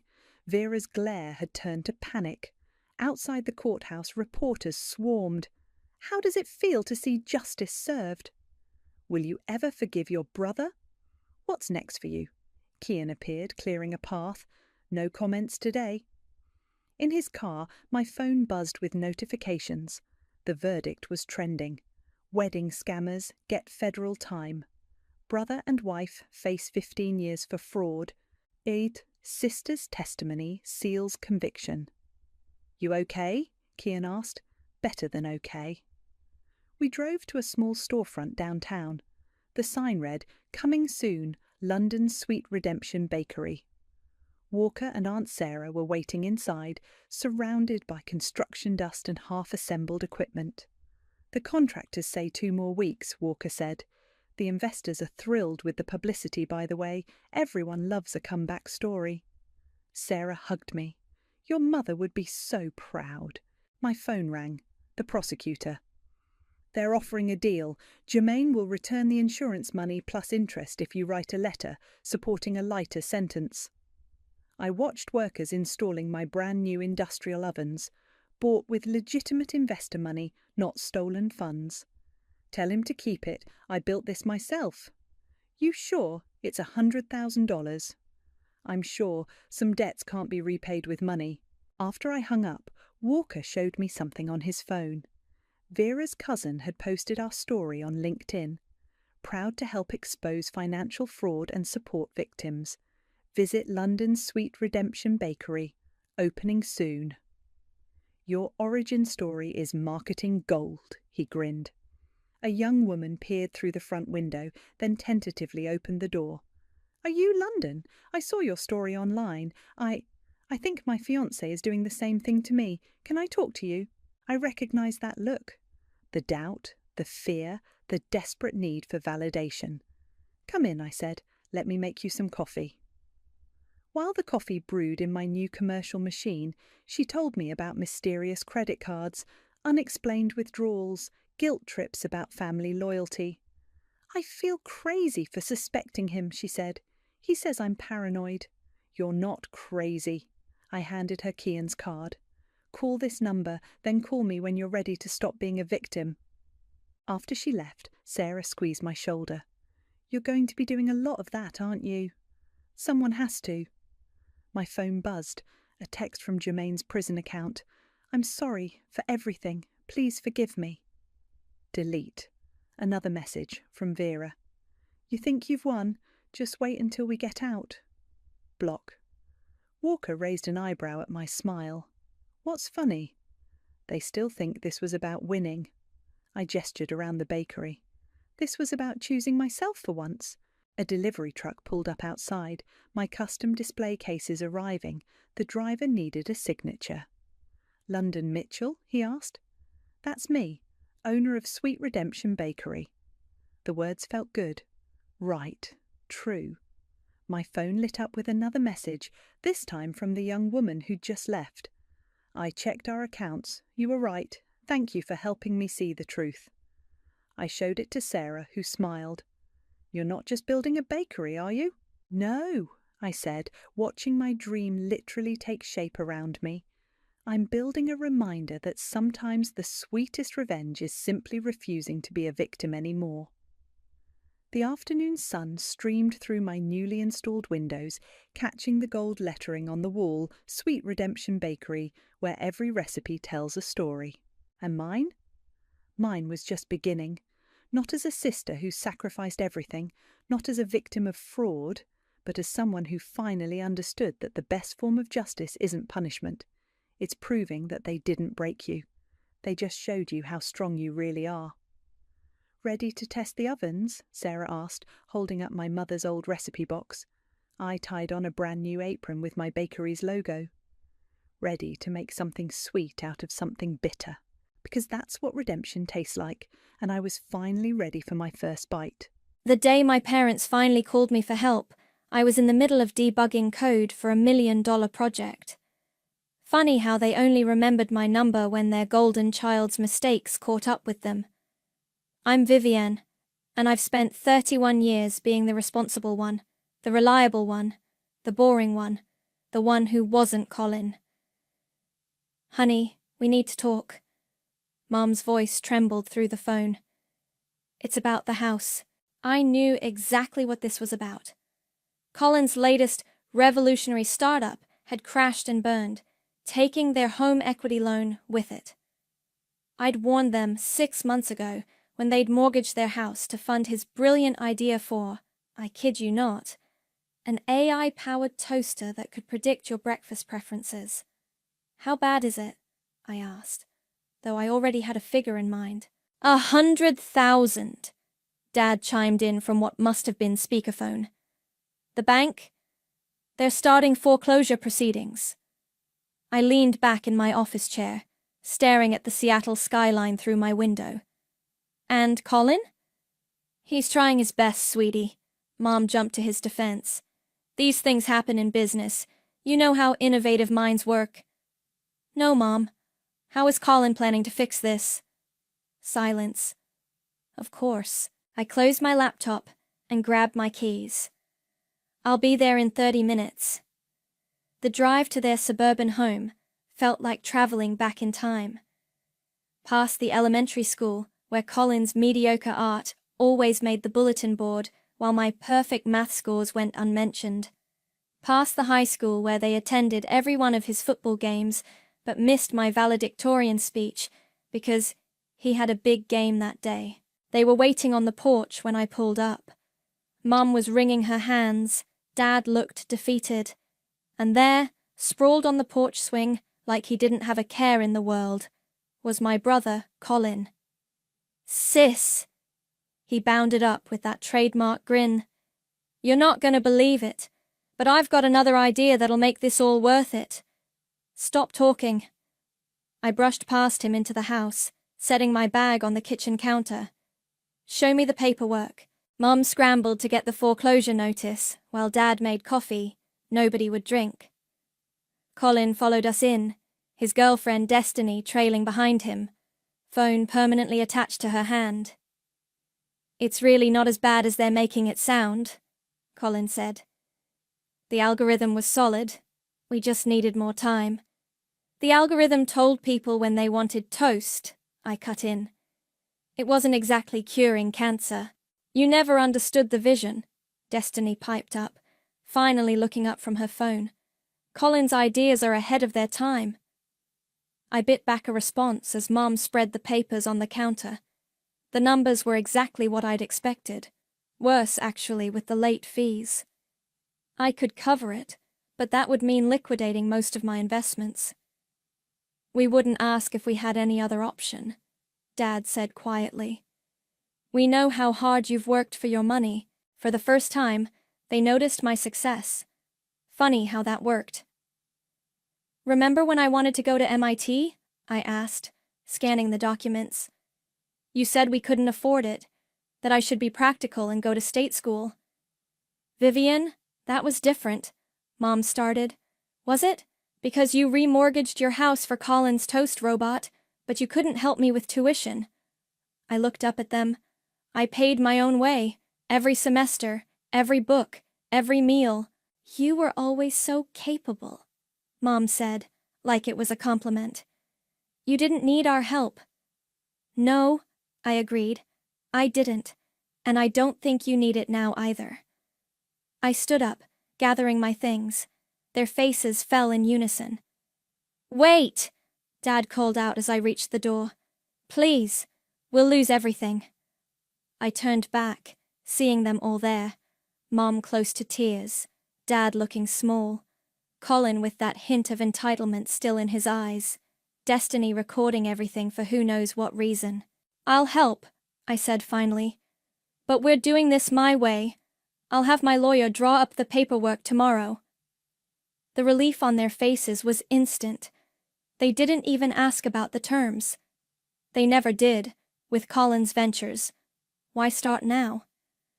As I drove home, I called my friend Cassandra. "Remember that conversation we had about karma and contract law? I need a favor." "The family finally called?" she asked. "They did, and they're about to learn that responsibility comes with a price tag." I smiled as I merged onto the highway. A very specific price tag. Cassandra's office always smelled like leather and lavender. She'd made partner last year, and her corner office reflected it, all gleaming mahogany and floor-to-ceiling windows. As I settled into one of her visitor chairs, she pulled out a legal pad. "So, you're finally doing it," she said, uncapping her pen. "The house play we talked about. They handed it to me on a silver platter." I pulled out the foreclosure notice. "They need $100,000 to save their house. I have it. But I want more than just their gratitude this time." "You want the house?" Cassandra didn't phrase it as a question.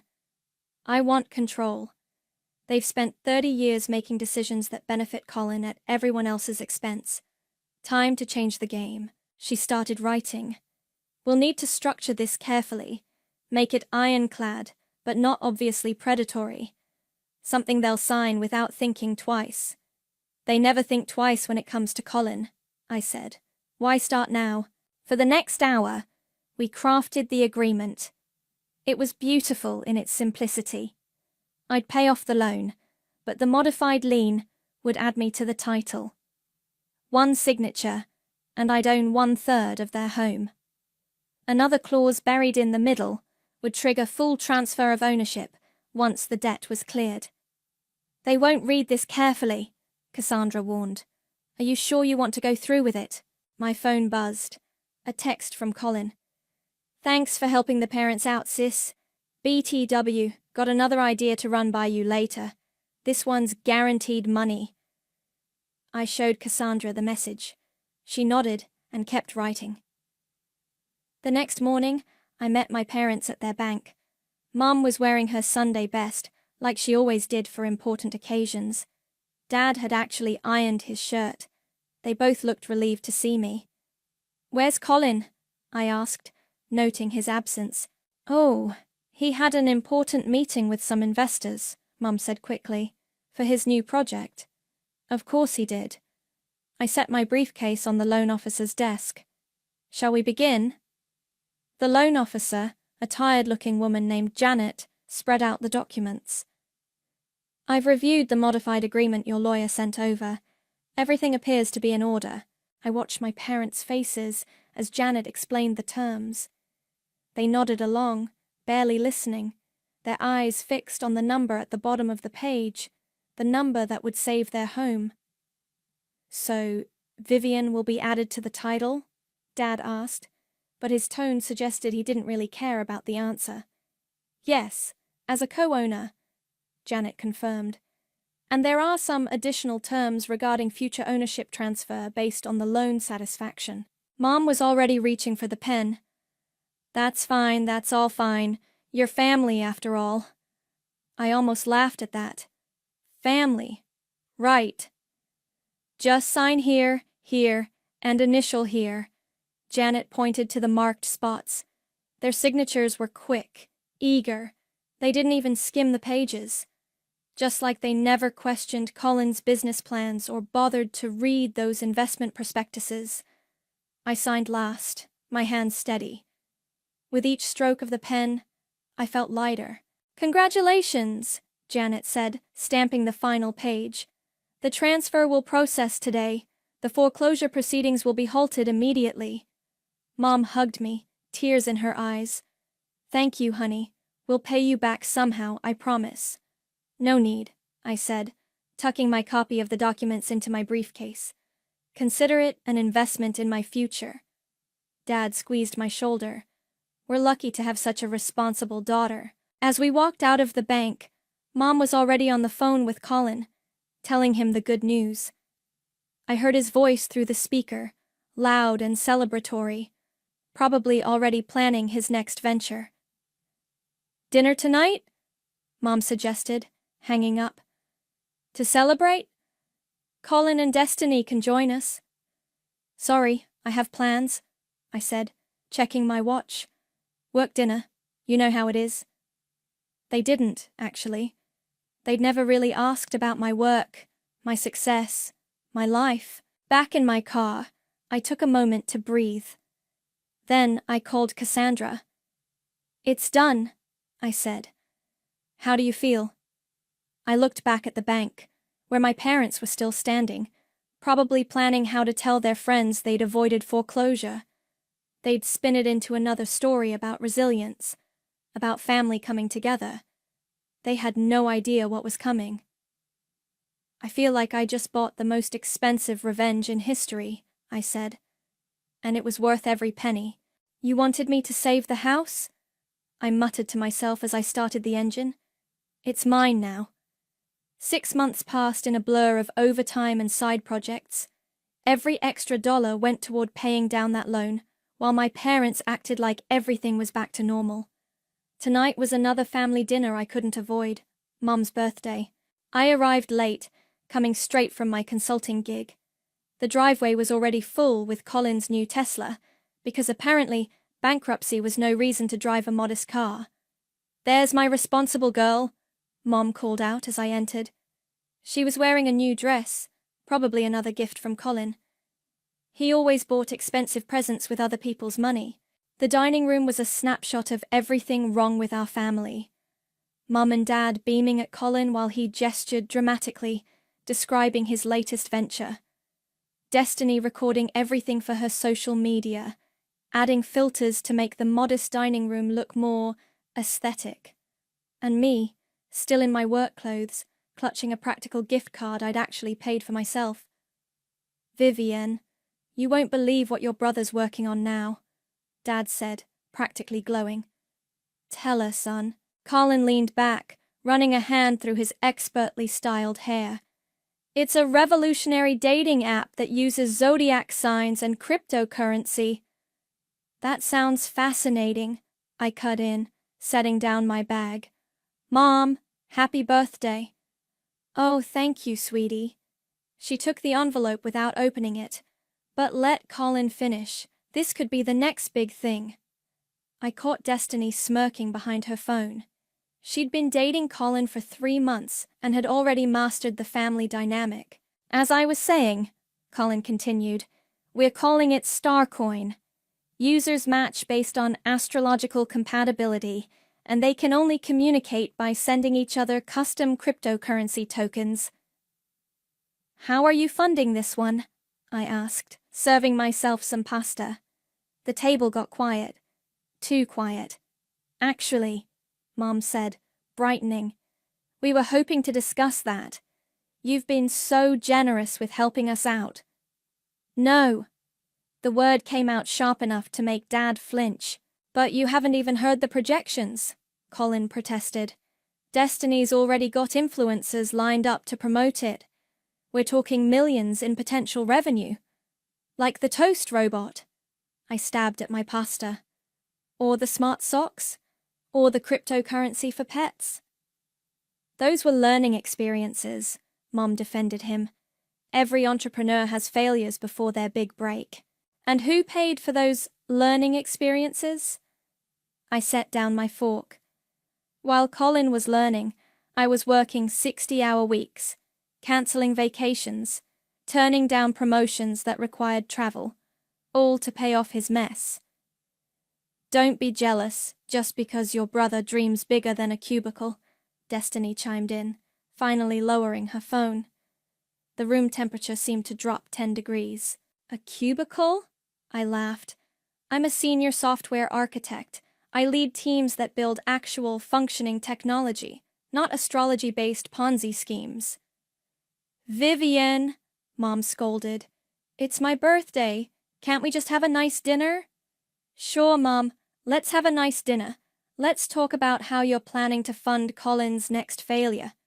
Dad cleared his throat. Well, we thought maybe with the house situation stable now.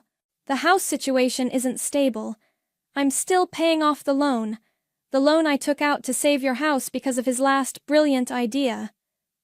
And we're so grateful, Mom said quickly. You know, you'll probably make that money back in no time. You're so good with finances, unlike your brother. He's more of a big picture person. The table erupted in agreeing chuckles. Even Destiny laughed, probably not realizing she was dating a big picture person who couldn't pay his own rent. I stood up, my chair scraping against the floor. I need to go. I have an early meeting tomorrow. But we haven't had cake, Mom protested, and Colin was going to show us his presentation. I'm sure it's fascinating, I said, grabbing my bag. Send me the pitch deck. I'll add it to my collection. As I reached the door, Colin called out, Hey sis, think about the investment opportunity. Family discount. I turned back one last time. They were all there, bathed in dining room light, looking like a perfect family photo. Mum in her new dress, Dad with his proud smile, Colin holding court, Destiny documenting it all. You know what the funny thing is? I said. None of you have ever asked me what I do with my cubicle job. Not once. You've never asked about my projects, my promotions, my actual success. Because it's not exciting enough. It's not big picture enough. Honey, Mum started. I'll send this month's loan payment on Friday, I said, and closed the door behind me. In my car, I pulled up my banking app. Another $5,000 transfer to the loan account. Another step closer to owning their house outright. They thought I was paying off their debt. They had no idea I was buying their future. The email from my bank arrived on a Tuesday morning. Loan payment confirmation, final balance 0.00. I forwarded it to Cassandra with just 2 words. It's time. Her response came minutes later. Paperwork filed. Ownership transfer will process by end of day. I should have felt something more. Relief, maybe. Or guilt. Instead, I felt nothing but a calm certainty as I drove to my parents' house, my house now, technically, for what I knew would be an interesting conversation.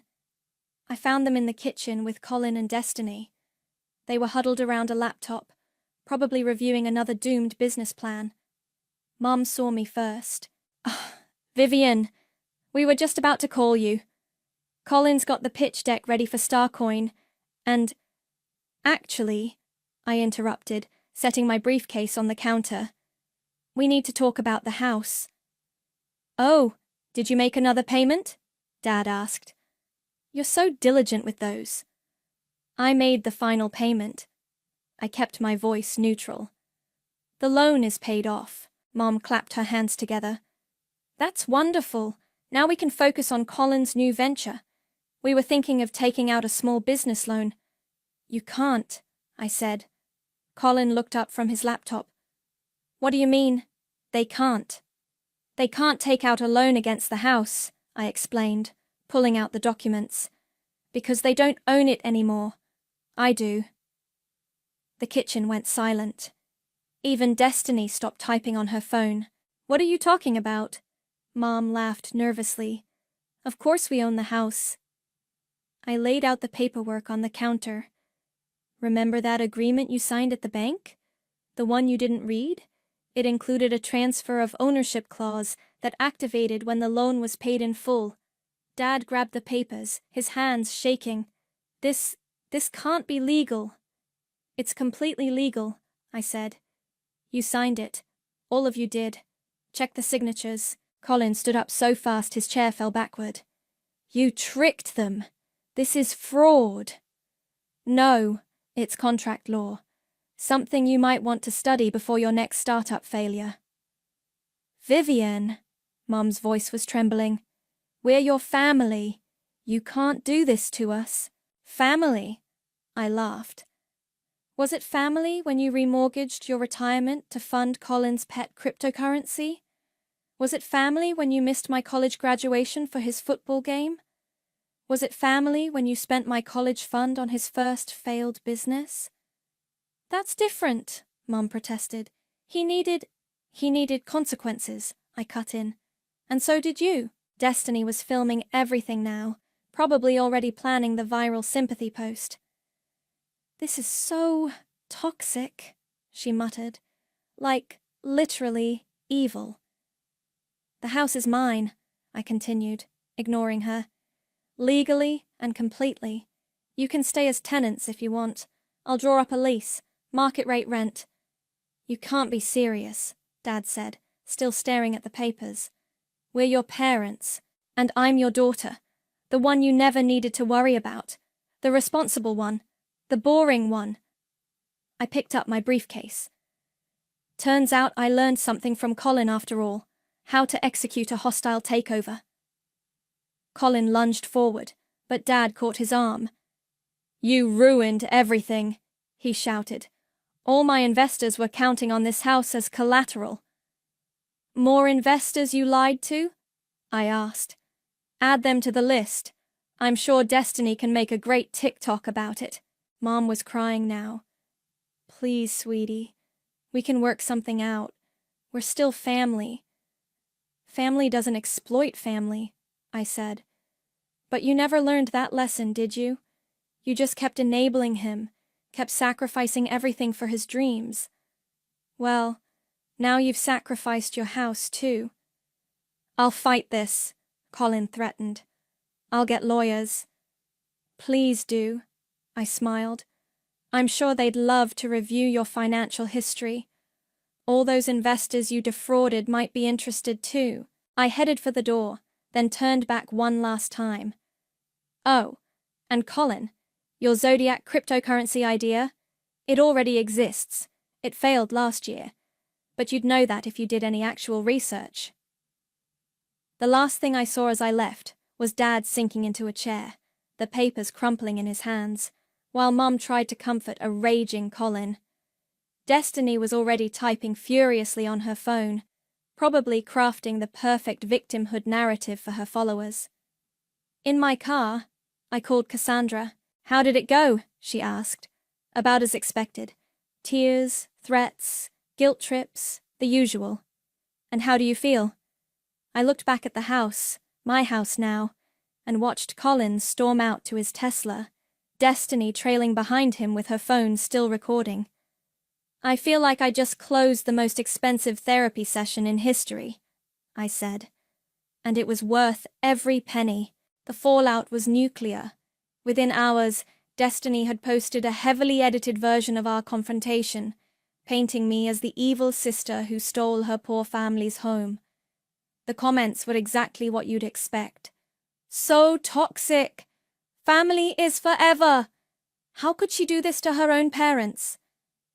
I was at work when Mom's first wave of flying monkeys hit. My phone buzzed with messages from aunts, cousins, and family friends I hadn't heard from in years.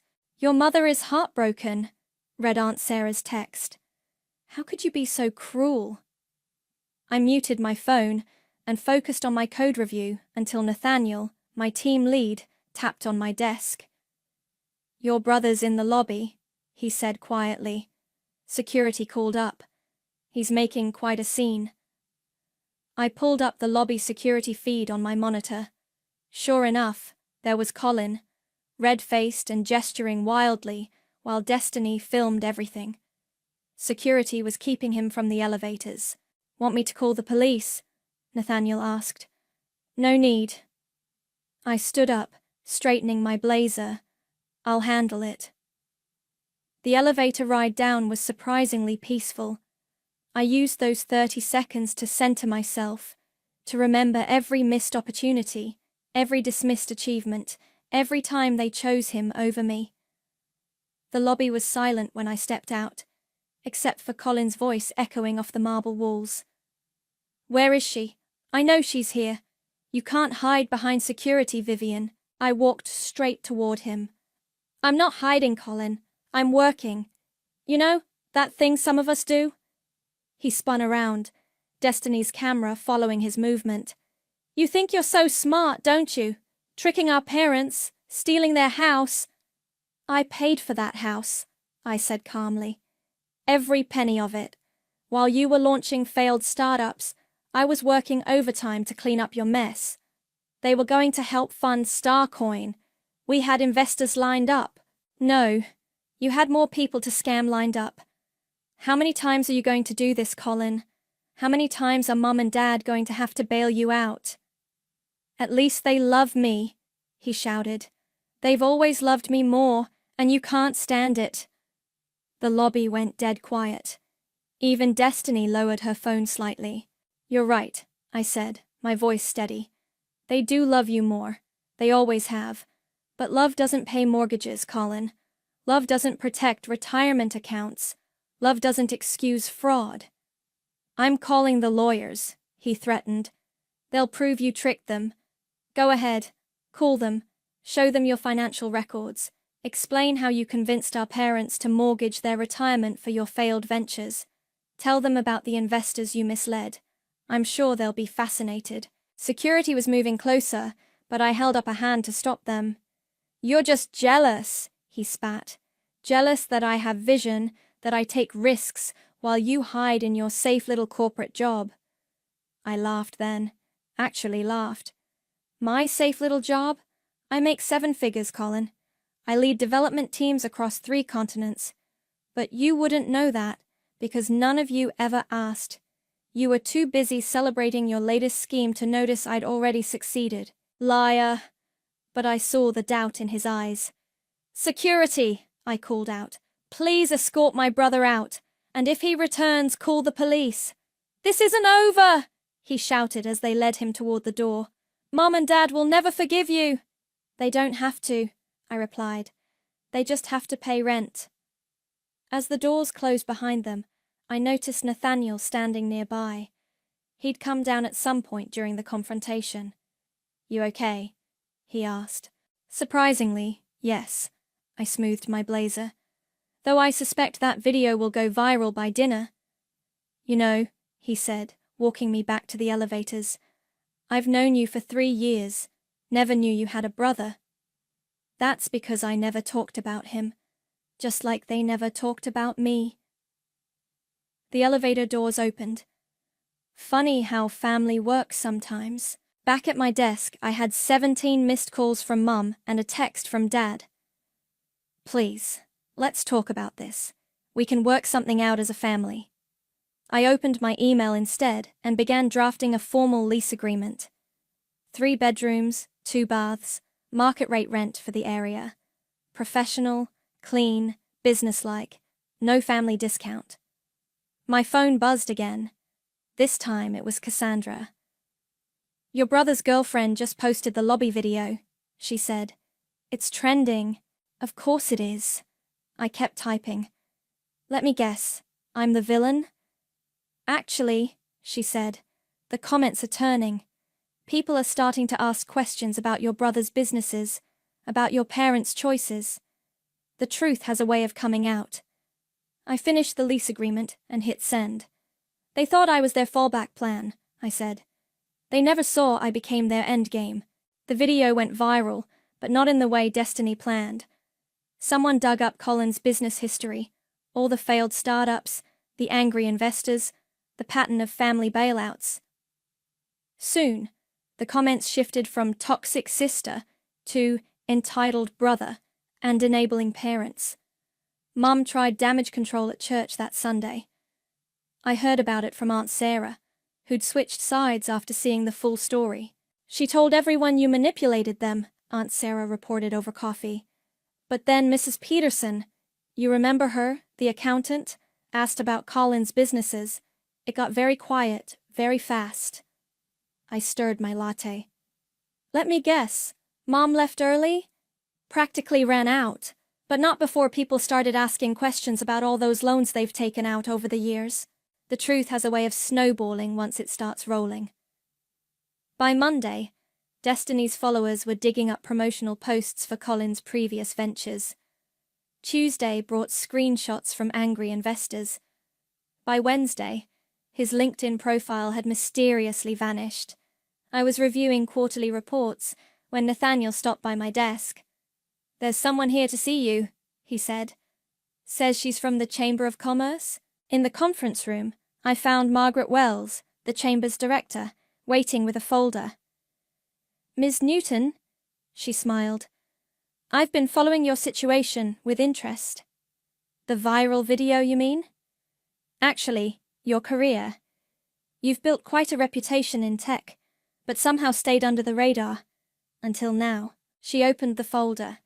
We're launching an initiative for young women in STEM. Mentorship, scholarships, business incubation. We need someone to lead it, someone who understands both success and adversity. I raised an eyebrow. And my family drama made you think of me? Your handling of it did. You turned a personal crisis into a masterclass in consequences and accountability. That's exactly what we need. Before I could respond, my phone buzzed. A text from Dad. Your brother's in trouble. Real trouble. Some investors are threatening legal action. Please, we need your help. I muted the notification and turned back to Margaret. Tell me more about this initiative. We spent an hour discussing plans, possibilities, and funding. By the end, I was intrigued. There's just one thing, Margaret said, gathering her papers. We need a physical location. Somewhere accessible, with enough space for workshops and meetings. I thought about my house, my parents' house, with its large basement and convenient location. I might have something in mind, I said. Later that evening, I was working late when Nathaniel brought me coffee. You missed quite a show in the parking lot, he said. Your brother tried to ambush you again. Security caught him trying to let the air out of your tires. I sighed. Did they call the police this time? Didn't have to. Turns out some of his angry investors were following him.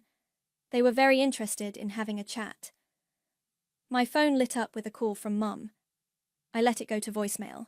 You know, Nathaniel said, sitting on the edge of my desk, I grew up with a golden child sister. Nothing I did was ever good enough compared to her dance recitals. How did you handle it? I moved across the country and built my own life. But you... He smiled. You stayed and built something stronger than their favoritism. My email pinged, the Chamber's official proposal. As I read through it, another text from Mum arrived. People at church are asking questions. How could you do this to our family's reputation? I closed the message and opened my calendar instead, scheduling a meeting with a contractor to discuss renovating the basement. They're not going to stop, Nathaniel warned. Family rarely does. No, I agreed, but they'll have to learn new rules, starting with paying rent on time. My phone buzzed again. This time it was Destiny, of all people. Colin's investors are like super mad. Can you maybe help? For family? I showed Nathaniel the message, and we both laughed. You know what the funny part is? I said, turning back to my work. If they'd just treated me like family to begin with, none of this would have happened. Their loss, he said, standing to leave, but the tech community's gain. Those girls in the STEM program are going to learn from the best. After he left, I finally listened to Mom's voicemail. She was crying, talking about family loyalty and forgiveness, and how they'd always supported my little computer jobs. I deleted it and opened the contractor's website. The basement would need new wiring, better lighting, maybe some built-in workstations. A place where young women could build their futures without anyone telling them to dream smaller. My phone lit up one last time, Cassandra sending a link to a local news article.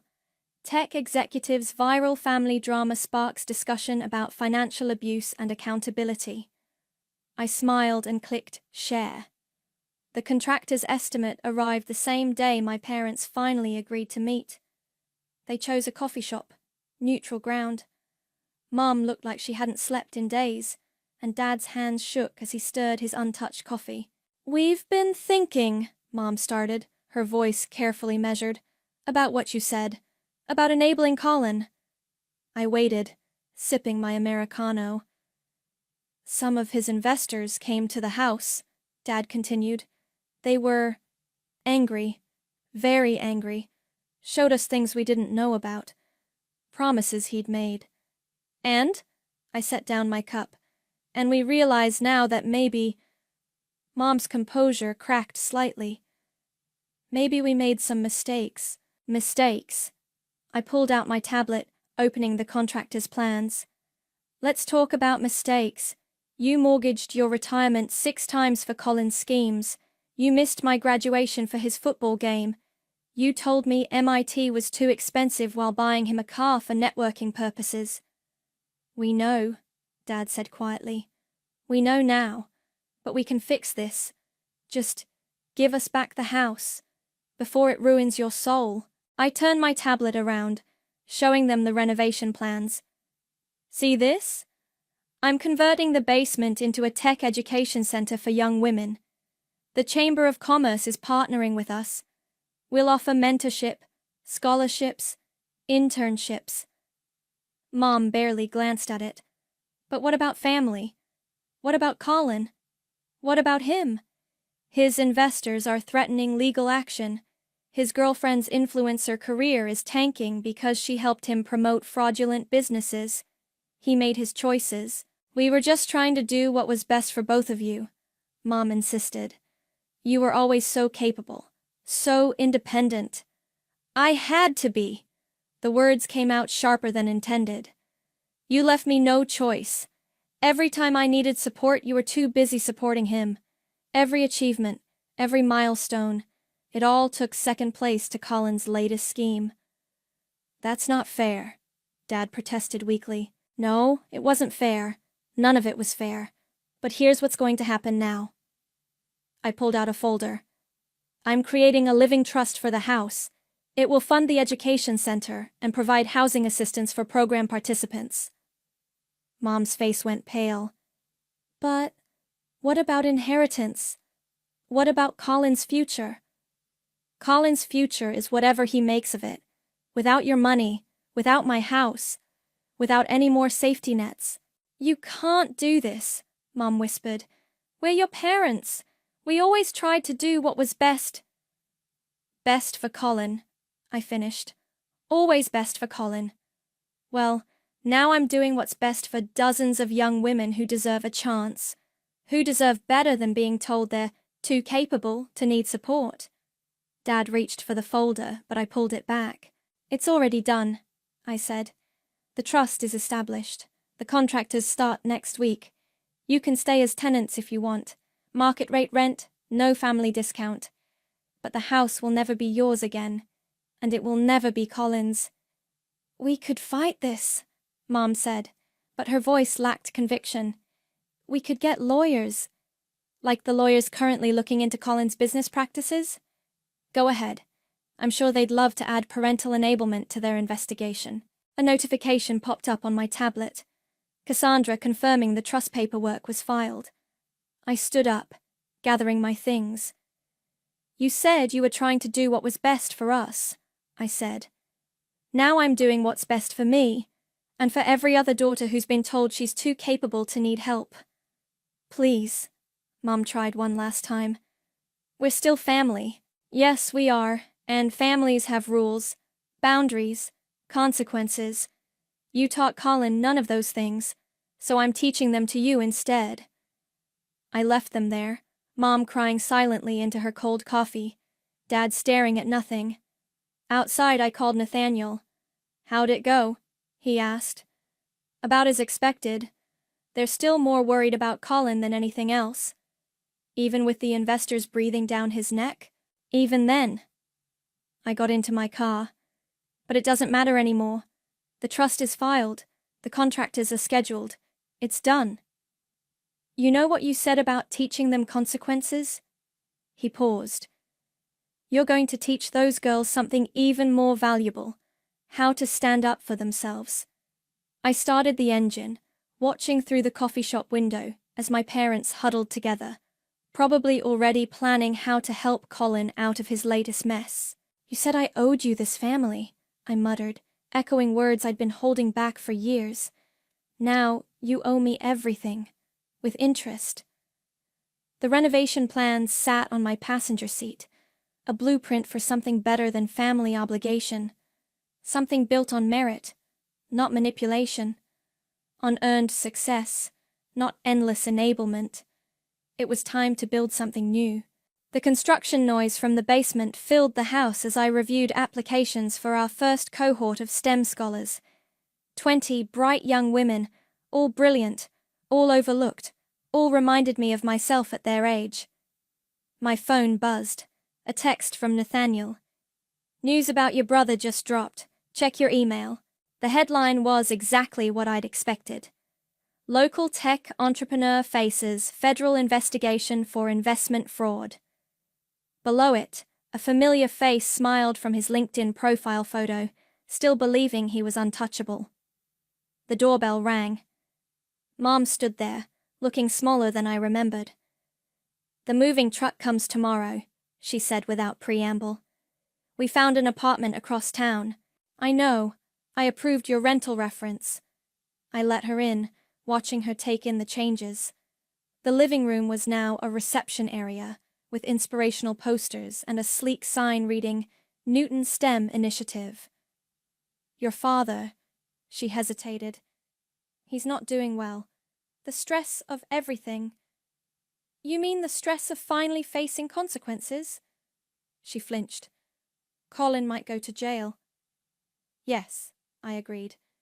He might. A young woman in a hard hat appeared from the basement.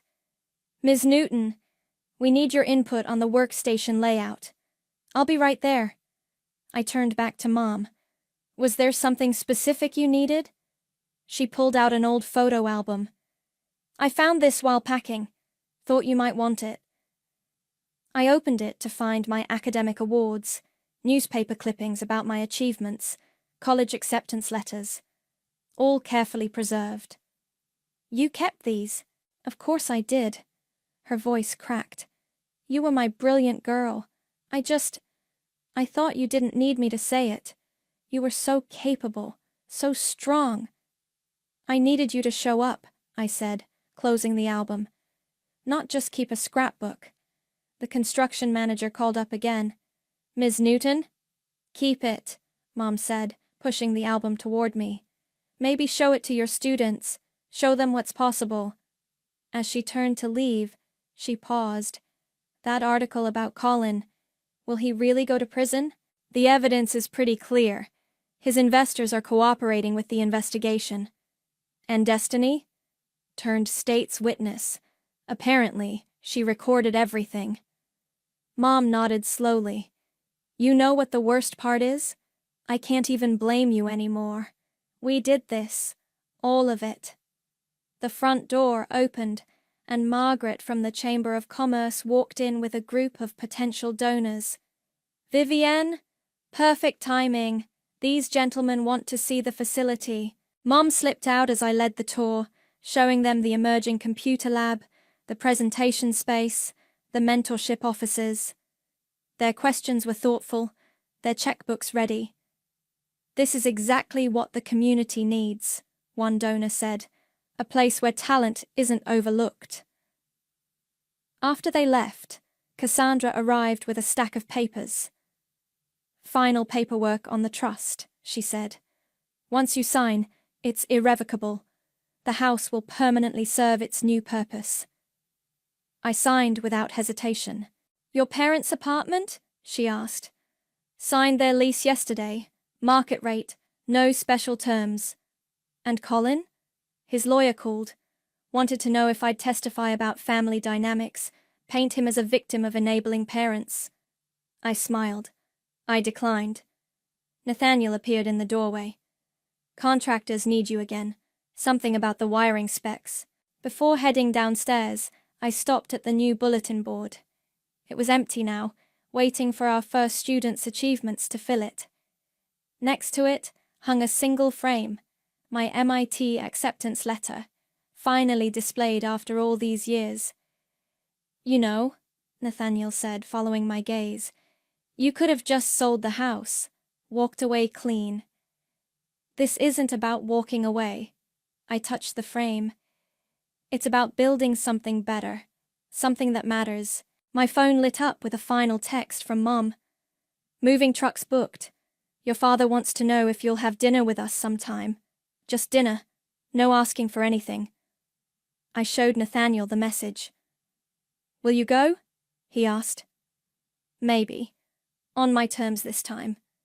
The construction manager called up again about the wiring, and I headed down to the basement. The space was transforming. Bright, open, full of possibility.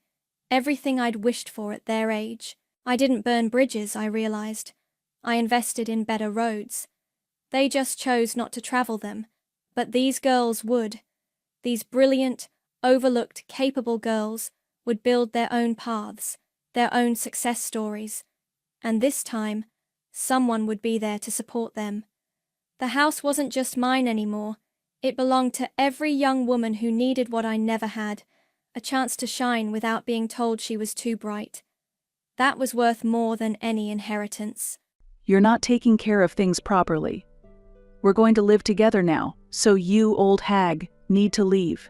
We'll pay $1,700 for living expenses. My sister, Margot, said that with a grin. Upon hearing this, my husband Raphael, who had been silent until now, said, "Oh, is that okay?" Then good luck with the $7,000 in living expenses, he laughed cheerfully. What? $7,000? Margot clearly couldn't hide her confusion. It seemed she couldn't understand why the amount jumped from $1,700 to $7,000. Smiling, Raphael said, "Look at this," and showed Margot and the others a detailed statement that explained the $7,000 expenses. Upon seeing the details, Margot and the others turned pale, but we left them to it and said, "Well, we'll be leaving then." After that, we left the house.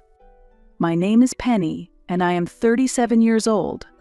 I've been married to Raphael for 13 years. We both work and recently bought a new house close to our workplace, where we now live.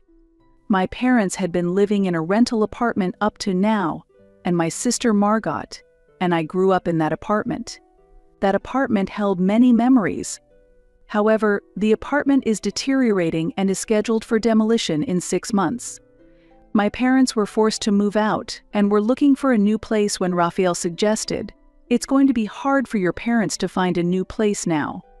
We have a spare room, and if they think it's a good idea, they should definitely come live with us."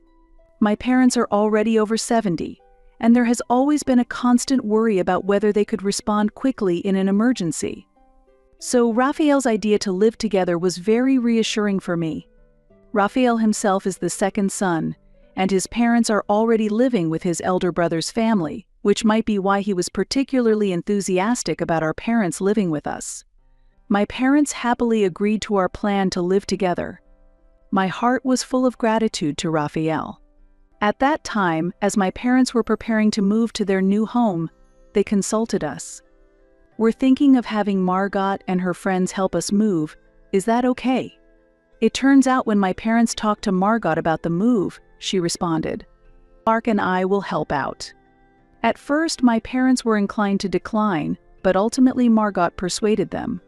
Hearing this, I was enveloped in mixed emotions. In fact, Margot and her husband Mark live in an apartment just a 15-minute train ride away, and this was their first visit since I bought my new house. Originally, I had told Margot about the new house, but I hadn't shared the details. The reason was that they had been financially troubled and had often relied on me for help, which had started 5 years ago. One day, out of the blue, Margot called to say, "I've decided to get married." At that time, our relationship was normal, so I sincerely asked, "Congratulations, what's he like?" Margot, a bit shyly, happily said, "His name is Mark, and he's very charming. He works as a carpenter, and he wants me to focus on the household." However, Margot's attitude began to change gradually after that. She started asking for money. "Big sister, I'm really sorry, but could you lend me $500? It's been raining a lot lately, and Mark hasn't been able to work much, so we're short on living expenses. I'll pay you back with my next paycheck. Please help." She began asking almost every month. Initially, I lent her money casually, but recently I have stopped doing so. The reason is that Margot has never paid me back. Recently, when I refused another of Margot's requests for money, she furiously accused me. "You're stingy. It's just $500, isn't it? You work for a big company, so you should be able to afford it. Do something to help your struggling sister." With Margot coming to my house, I'm afraid she might ask for more money. The reason is that my house is quite spacious. Therefore, it wouldn't be surprising if Margot assumes that we have financial flexibility. I was looking forward to the day my parents move in, yet I spent my days filled with anxiety. And then, the scheduled Sunday for my parents' move arrived. I was nervous, waiting for the arrival of my parents and Margot and her husband. That day, Raphael was suddenly called into work, so he wasn't at home. As a result, I had to welcome them by myself. After a while, the doorbell rang. When I opened the door, Margot was standing there holding our mother's suitcase, saying, "Sis, the luggage is heavy. Hurry up and open the door." But wow, what a big house. It looks so grand, I'm envious. Mark, with a somewhat condescending tone, said, "Penny, don't just stand there, let us in." He was carrying a small chest of drawers, clearly struggling with it. "Sure, please come in." In this way, I welcomed Margot and her husband into my home. When Margot was shown the bedroom designated for our parents, she murmured in a low voice, "This is your parents' room?" "It's bigger than my apartment." "Is it really okay? Such a big room, I'm grateful, but..." Mom asked modestly. Dad seemed a bit confused as he gazed around. "We weren't really using this room." I assured my parents that they weren't imposing anything on us. In fact, this room was originally intended as a child's room. However, my husband and I have been busy and haven't been proactive about having children for 13 years. That's why we decided to offer this unused room to my parents. "Huh, you could have lent it to me. You're still stingy, sis," Margot commented while organizing our parents' luggage. Eventually, the moving process for my parents was completed in about 2 hours. This was because they had disposed of most of their belongings. All the appliances were picked up by recycling companies, and the proceeds were given to Margot and her husband as a token of gratitude for their help. Clothes and other small items were also given away to neighbors or disposed of. Thus, the room my parents moved into was spacious enough to accommodate all their belongings. Margot, Mark, thank you, my mother expressed her gratitude. As Margot nodded to my mother's words, she turned to speak to me. Would it be okay if I come to visit occasionally?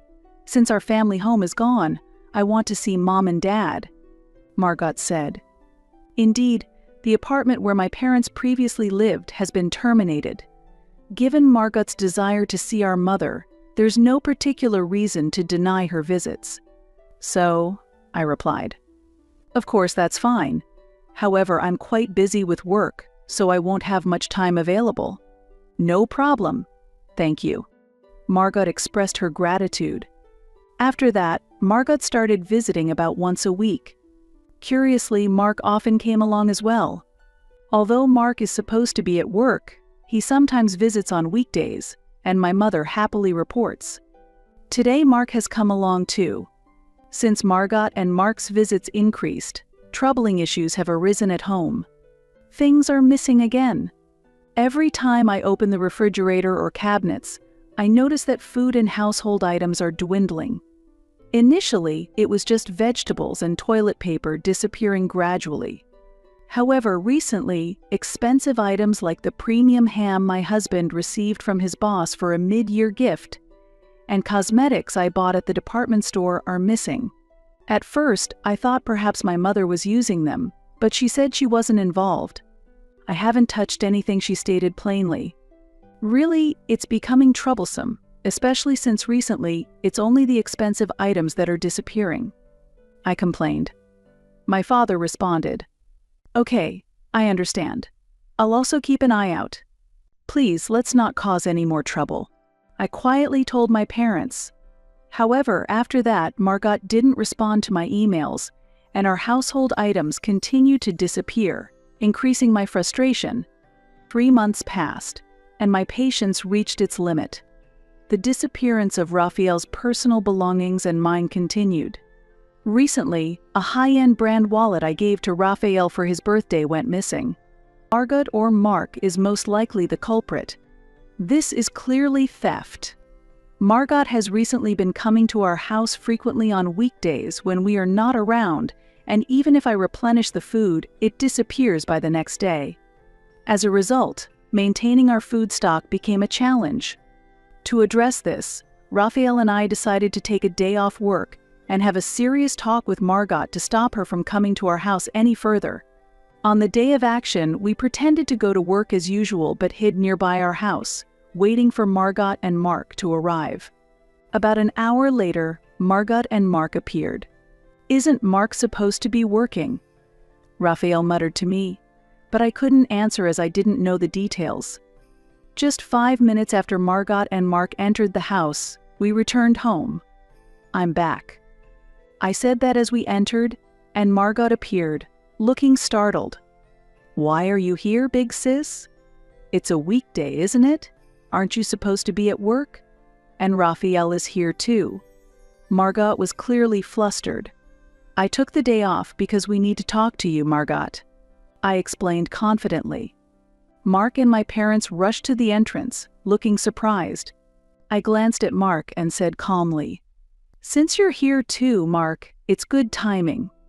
We came here to tell both of you not to come to our house ever again.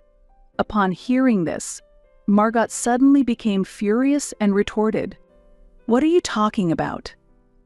I come here during the day to keep Mom and Dad company while you're away. If you need to talk to Mom and Dad, you can do so at a nearby cafe.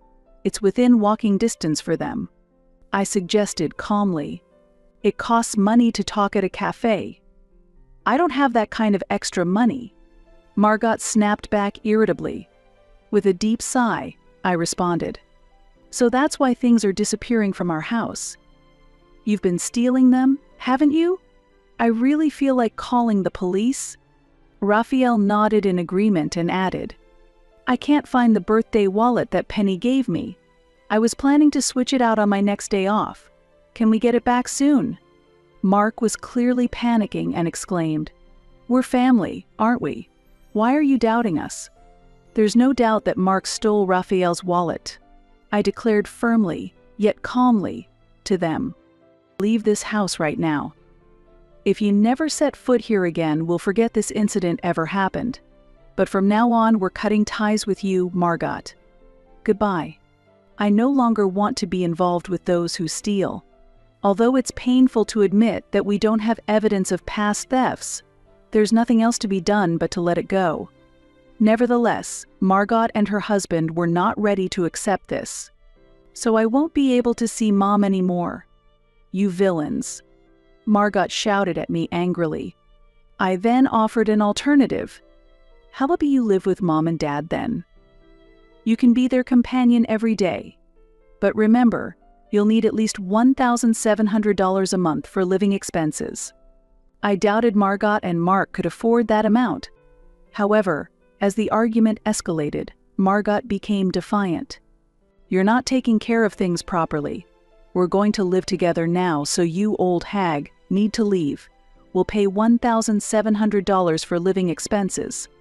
Margot said that with a grin. Raphael, who had been silent until then, finally spoke. "Oh, is that so? Then good luck managing the $7,000 in living expenses." And he laughed brightly. "What?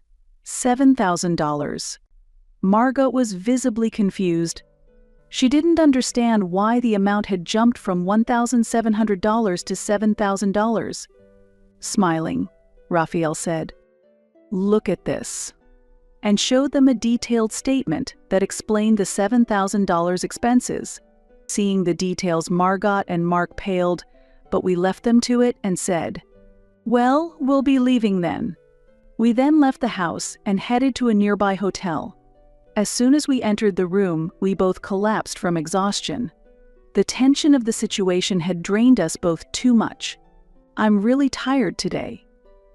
"Sorry for putting you through this, Raphael," I said.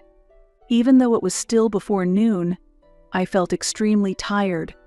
It seems like common sense doesn't apply to Margot or my mother, and their excessive behavior still left me feeling unsettled. Raphael said, "You must be even more tired, Penny. Margot is unreasonable, but your mother-in-law is quite unusual too." It seemed like Mom was turning a blind eye to Margot and Mark's thievery, and she stayed silent during the recent argument.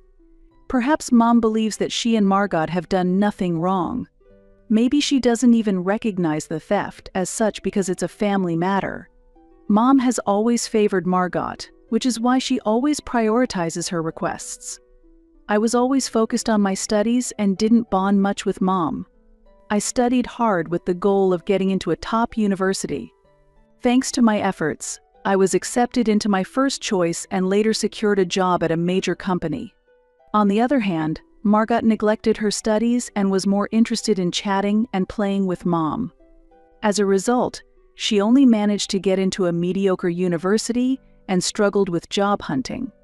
Margot was only hired as a contract employee, not a full-time one. However, it seems that for Mom, the less clever the child, the dearer they are. Mom always favored Margot, even making a distinction between our birthday presents.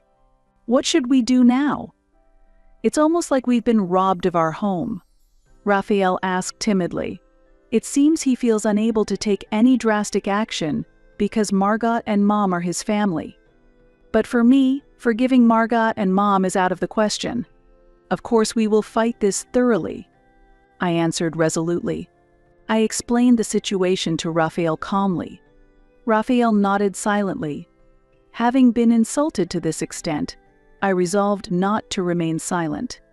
I decided to sever my relationship with Mom, just like I did with Margot. Later in the afternoon, we headed to a local law office. A few days later, we returned home with a lawyer. When we rang the doorbell, Margot answered, "Hi, what? Big sis. What do you want now?" "I have something to discuss about the house." "Please gather everyone in the living room," I asked Margot. Why do I have to do that? It's such a hassle. Margot sounded annoyed. Hurry up. We won't leave unless you do. We have a lawyer with us, I said sternly. Okay, fine. Margot responded, clearly rattled by the presence of the lawyer, and hurried off to call Mark and our parents. Eventually, everyone gathered in the living room, which was messy and littered with candy wrappers everywhere. We had cleaned the house thoroughly before we left, but it was clear that no one had touched it since. So, what's this about? I don't really have anything to say. Margot started reluctantly. Did you come to take back the house? We're living here now, so it's impossible. Mark said that to me with a smile.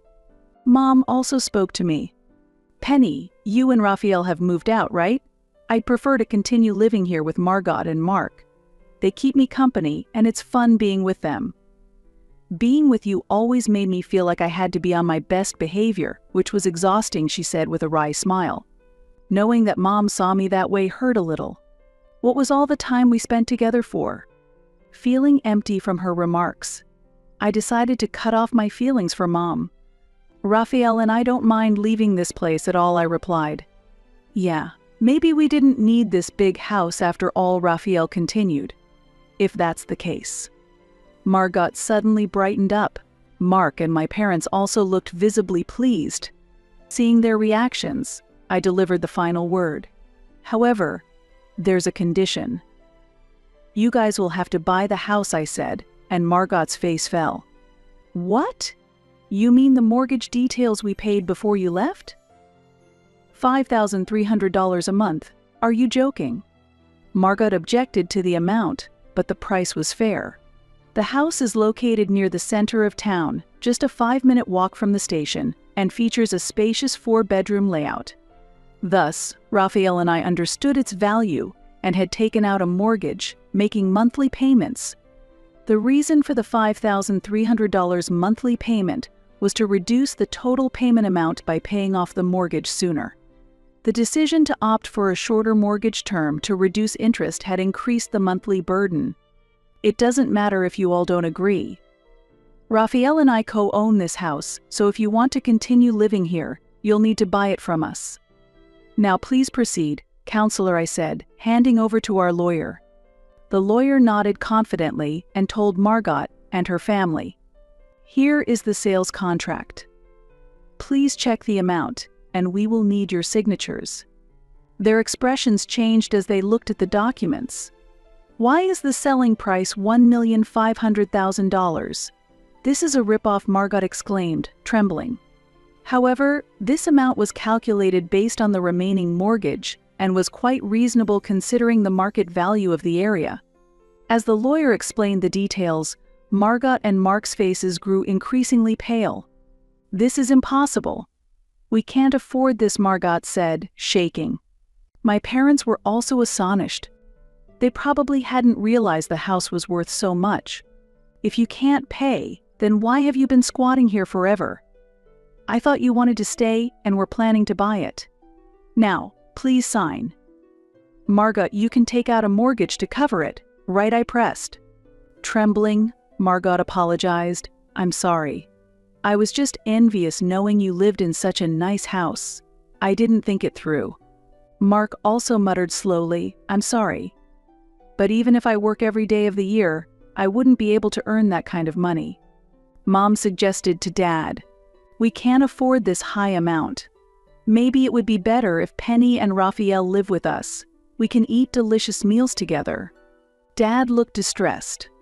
I stated firmly, Raphael and I have no intention of living with you after being betrayed once. We plan to live our lives on our own from now on. We are also cutting ties with you, so please understand. I declared this to my parents.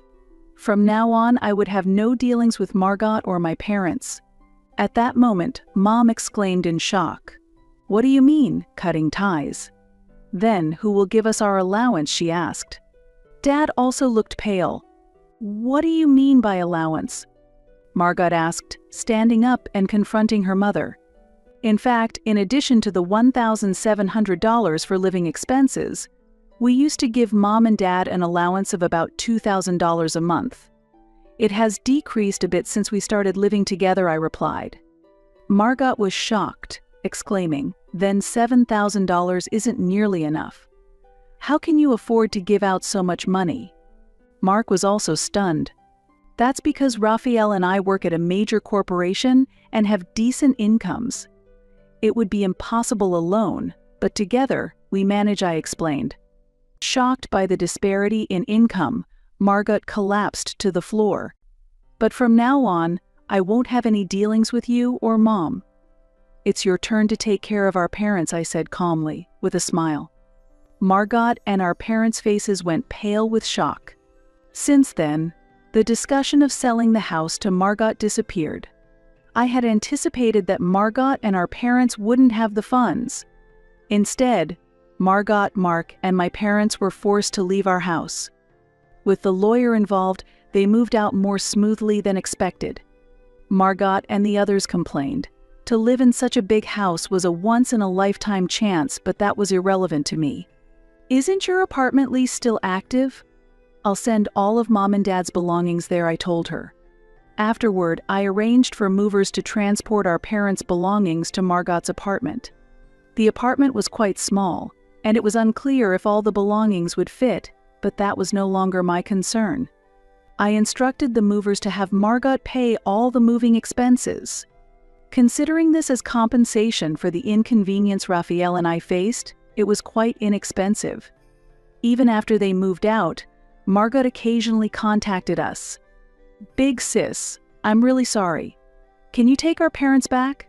They're wasting so much money and we can't cover the living expenses. Plus their pensions are used for entertainment. Mark is very upset too. Can you do something? She pleaded desperately. Currently, it seems our parents are living in Margot's apartment.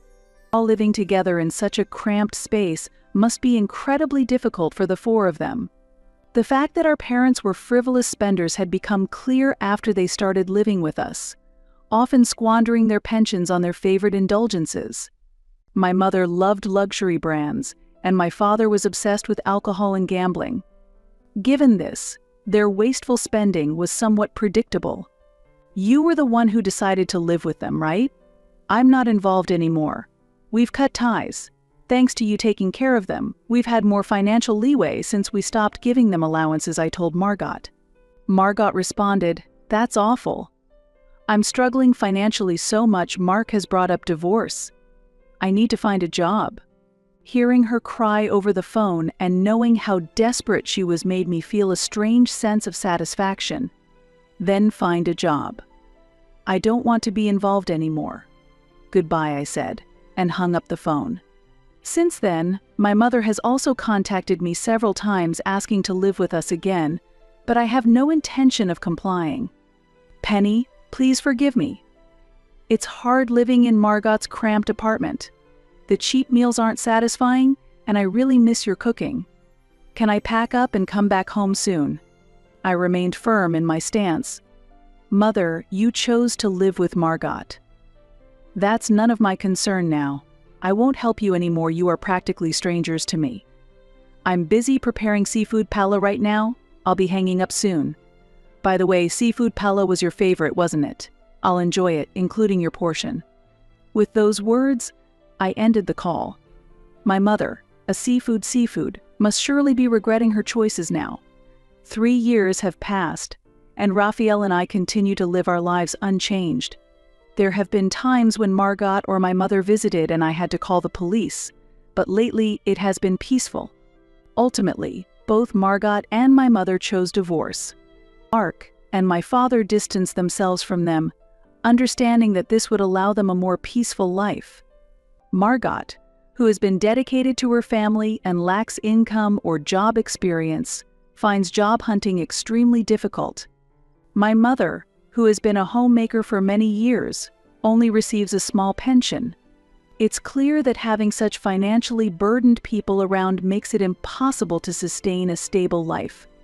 Thus, Mark and my father chose divorce and distanced themselves from Margot and my mother to achieve a better quality of life.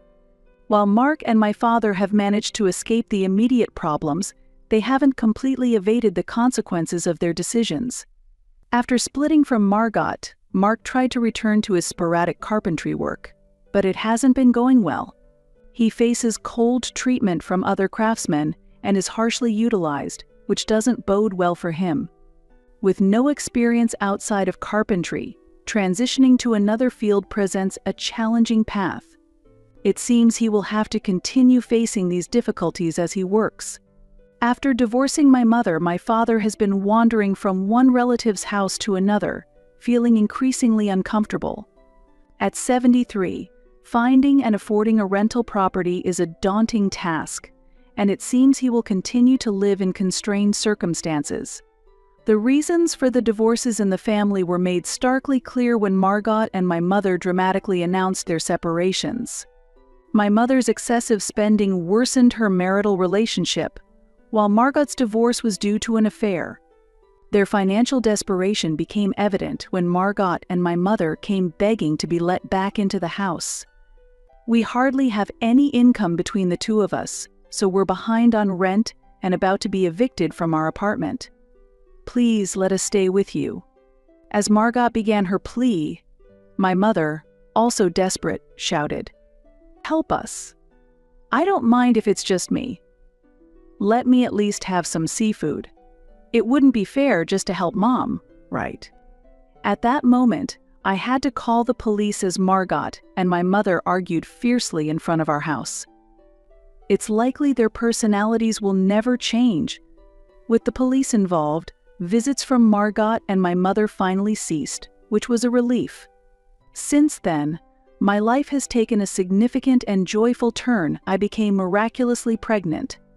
Now, with my belly quite large and walking becoming increasingly difficult, I've taken maternity leave, planning to extend it into parental leave until our child turns 1. Though we were worried about what might happen, we need to work even harder now. For our child, Raphael expressed his renewed commitment. Yes, from now on, it's about the three of us pulling together, I agreed, sharing a laugh with Raphael. Though I've cut ties with Margot and my parents, I have Raphael and our unborn child. Moving forward, we plan to cherish the family we have right in front of us, not just those bound by blood. I truly believe that from the bottom of my heart. I still remember the exact moment my world shattered. Not when Marquis called off our wedding. That came later. No, it was when I heard Rosalie's voicemail, accidentally forwarded to me by a mutual friend. She was never good enough for our family anyway. Now Marquis can find someone worthy of the young name.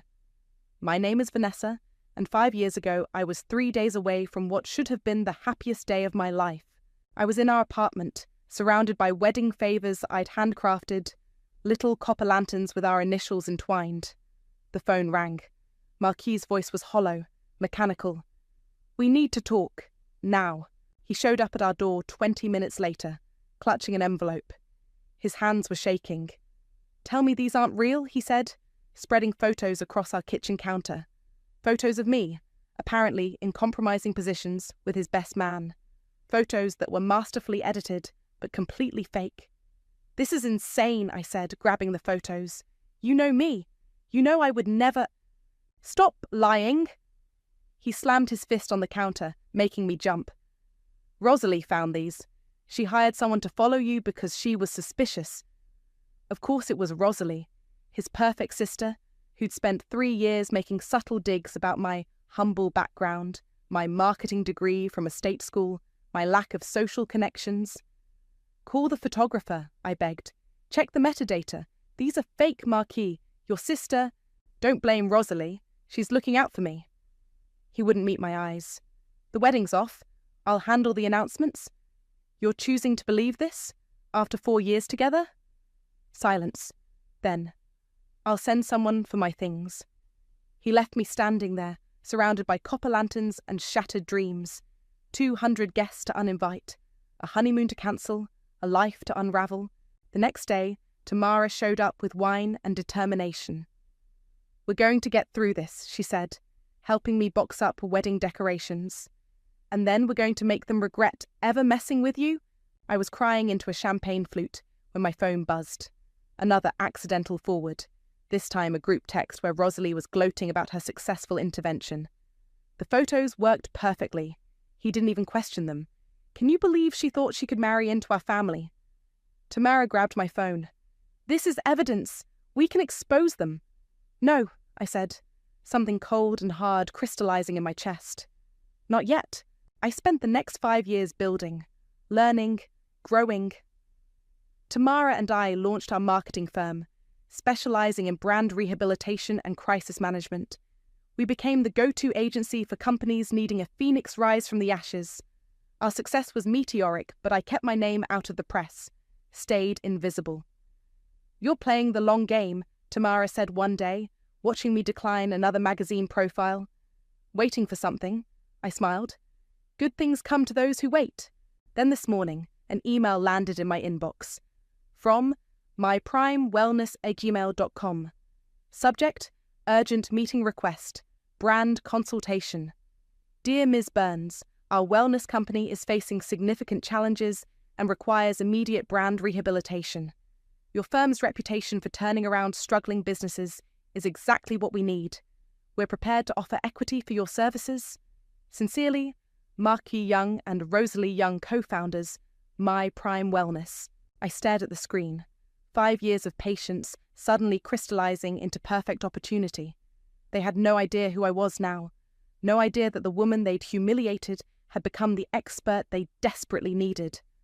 Tamara burst into my office, waving her phone. Did you see? They're reaching out to us. This is... Perfect, I finished, already typing my response. Schedule them for tomorrow, but don't let them know I'm involved. As far as they're concerned, they're meeting with an anonymous partner. Vanessa! Tamara's voice held a warning. Are you sure about this? I looked up at her, thinking of copper lanterns and faked photos and years of calculated patience. They destroyed my wedding day, I said quietly. Now I'm going to destroy everything they've built. I hit send on my reply, watching it whoosh away into cyberspace. Tomorrow, Marquise and Rosalie would walk into my office, not knowing they were walking into their own funeral, and I would be wearing my brightest smile to greet them. I spent an hour choosing my armour for the meeting. A charcoal Armani suit, blood-red stilettos, and the diamond earrings I'd once planned to wear at my wedding reception. My hair was longer now, styled differently. 5 years had sharpened my features, erased the soft girl they'd known. Remember, Tamara said, adjusting my collar, you're just another executive. Don't let them see... I know how to play this. I checked my reflection one last time. Trust me. The conference room had glass walls. I could see them before they saw me. Marquis looked older, stress lines around his eyes. Rosalie was still perfectly put together, but there was something desperate in her posture. They were reviewing documents, heads bent close, whispering. I took a deep breath and pushed open the door. Mr. and Ms. Young, I'm Vanessa Burns.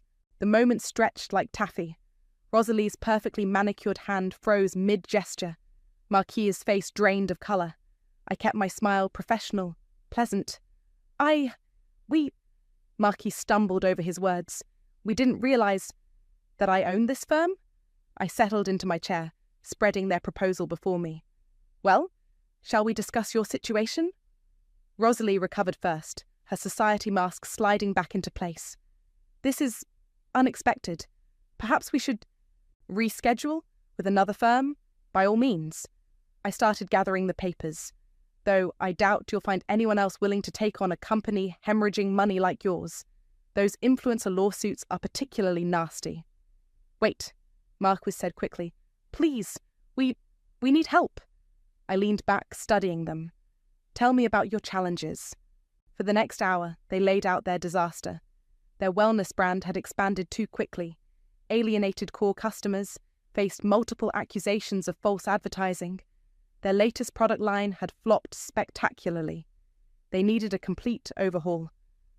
We're prepared to offer 15% equity, Rosalie said stiffly. I smiled. 40%. That's insane, Rosalie's mask cracked. We'd never... 35% then, with a path to 51% based on performance metrics. I slid a contract across the table. Plus full creative control over rebranding efforts. Take it or watch your company die. Marquis, reached for the contract. Rosalie grabbed his wrist. "We need to discuss this privately." "Of course," I stood. "You have until tomorrow morning. After that, my offer expires." I walked out, feeling their eyes on my back. In my office, Tamara was waiting. "Well, they'll take it." I kicked off my heels. Rosalie's pride won't let her watch their company fail, and Marquis was always weak when backed into a corner. "Did it feel good?" Tamara asked softly. "Seeing them squirm?" I thought about Marquis's pale face, Rosalie's barely contained rage. It felt like the beginning. The next morning, my assistant brought in a signed contract. Attached was a note in Marquis's familiar handwriting. "We appreciate this opportunity. We hope past circumstances won't affect our professional relationship." I laughed out loud. Hope past circumstances won't affect things? Oh, Marquis, those circumstances were exactly why they were here. "Schedule a brand strategy meeting," I told my assistant, "and get me everything you can find on their partner, Mac Owens. Every detail. Should I include their personal histories in the research?" "No need." I smiled, touching the contract. I already know everything about the Youngs that matters. Later that night, Tamara brought takeout to my office. I was still there, planning. "You know what's crazy?" I said, pushing aside market research. 5 years ago, I thought Marquis was the love of my life. Now I barely felt anything looking at him. Just cold. "That's probably healthy," Tamara said, handing me chopsticks. "But are you sure about these terms? 51% is aggressive, but it's not destruction." I pulled up my Prime Wellness's financial records. "See these numbers? They're desperate enough to accept any help. But look closer. There's money missing. Large sums transferred to offshore accounts. Want to bet Rosalie's behind that?" "You think she's embezzling?" I said carefully, "that Rosalie's about to learn what happens when you give someone who hates you access to all your secrets." Tamara studied me for a long moment. "They walked into their own funeral wearing smiles, didn't they?" I raised my water glass in a mock toast. "To new beginnings and very, very satisfying endings." That night, I dreamed of copper lanterns and faked photos. But this time, in my dreams, I was the one smiling. The rebranding meeting was going exactly as I'd planned. I stood at the head of the conference table, presenting my strategy, while Rosalie's face grew increasingly pinched. "We need to pivot completely," I explained, clicking to the next slide. "Abandon the luxury wellness market. Focus on mass market appeal." "That's suicide," Rosalie snapped. "Our entire brand is built on exclusivity." I raised an eyebrow. "Your exclusive brand is failing, unless you prefer bankruptcy?" Marquis leaned forward. "I actually like it. Making our products more accessible could—" "Of course you like it," Rosalie cut him off. "You always did prefer common things." The barb was aimed at me, but I kept my face neutral. "Mr. Owens, what's your take?" Mac, their silent partner, looked startled at being addressed. He was older than the others, with kind eyes and a worried frown. Well, the numbers don't lie. We need change." "Excellent." I smiled. "Marquis, why don't you and I work on the new messaging while Rosalie handles the financial transition?" "Mac, I'd love to get your input on distribution channels. Say, over coffee tomorrow?" Rosalie's eyes narrowed at the divide and conquer strategy, but she couldn't object without seeming difficult. "Perfect." After the meeting, Marquis lingered. "Vanessa, about what happened?" "Let's keep things professional," I interrupted smoothly. "The past is the past." "Right," he shuffled his feet. "It's just, you've done so well for yourself. I always knew you were capable of—" "Marquis," I met his eyes. "Don't." He left and Tamara slipped in. "Girl, you're ice cold. But did you see the way he was looking at you? Like he's remembering what he lost?" I sorted through some papers. "Good. Let him remember. It'll make things harder when Rosalie turns on him. Speaking of Rosalie," Tamara handed me a file. "You need to see this. Found it while digging through their old contracts." I opened it and froze. There, dated 3 days before my cancelled wedding, was a contract amendment. Rosalie's signature was at the bottom, along with a notary stamp. The document placed a lien on my expected wedding gifts and dowry, Money that had mysteriously disappeared after everything fell apart. That calculating bitch, I whispered. She planned everything. The photos, the money grab, all of it. There's more, Tamara said quietly. Look at the witness signatures. Marquise's name jumped out at me. He'd known. He'd signed off on his sister stealing from me before he even ended our engagement. My hands shook as I set down the paper. For a moment, I was back in our apartment, begging him to believe me, while he already knew the truth and chose his sister's scheme anyway. Vanessa! Tamara touched my arm. You okay? I'm perfect. I straightened my spine. Schedule that coffee with Mac for tomorrow, and move up the timeline on the rebranding launch. The next morning, I met Mac at a quiet cafe. He was nervous, fidgeting with his cup. Something's wrong with the company, he blurted out. Numbers don't add up. Rosalie blocks my access to certain accounts, and Marquis just lets her. I widened my eyes in fake concern. That must be frustrating, being kept in the dark by your partners. It's not right. He shook his head. I invested my retirement in this company. If something's happening, I could look into it, I offered carefully, quietly, but I'd need access to everything. Yes, he said quickly. Please, I trust you. Poor Mac.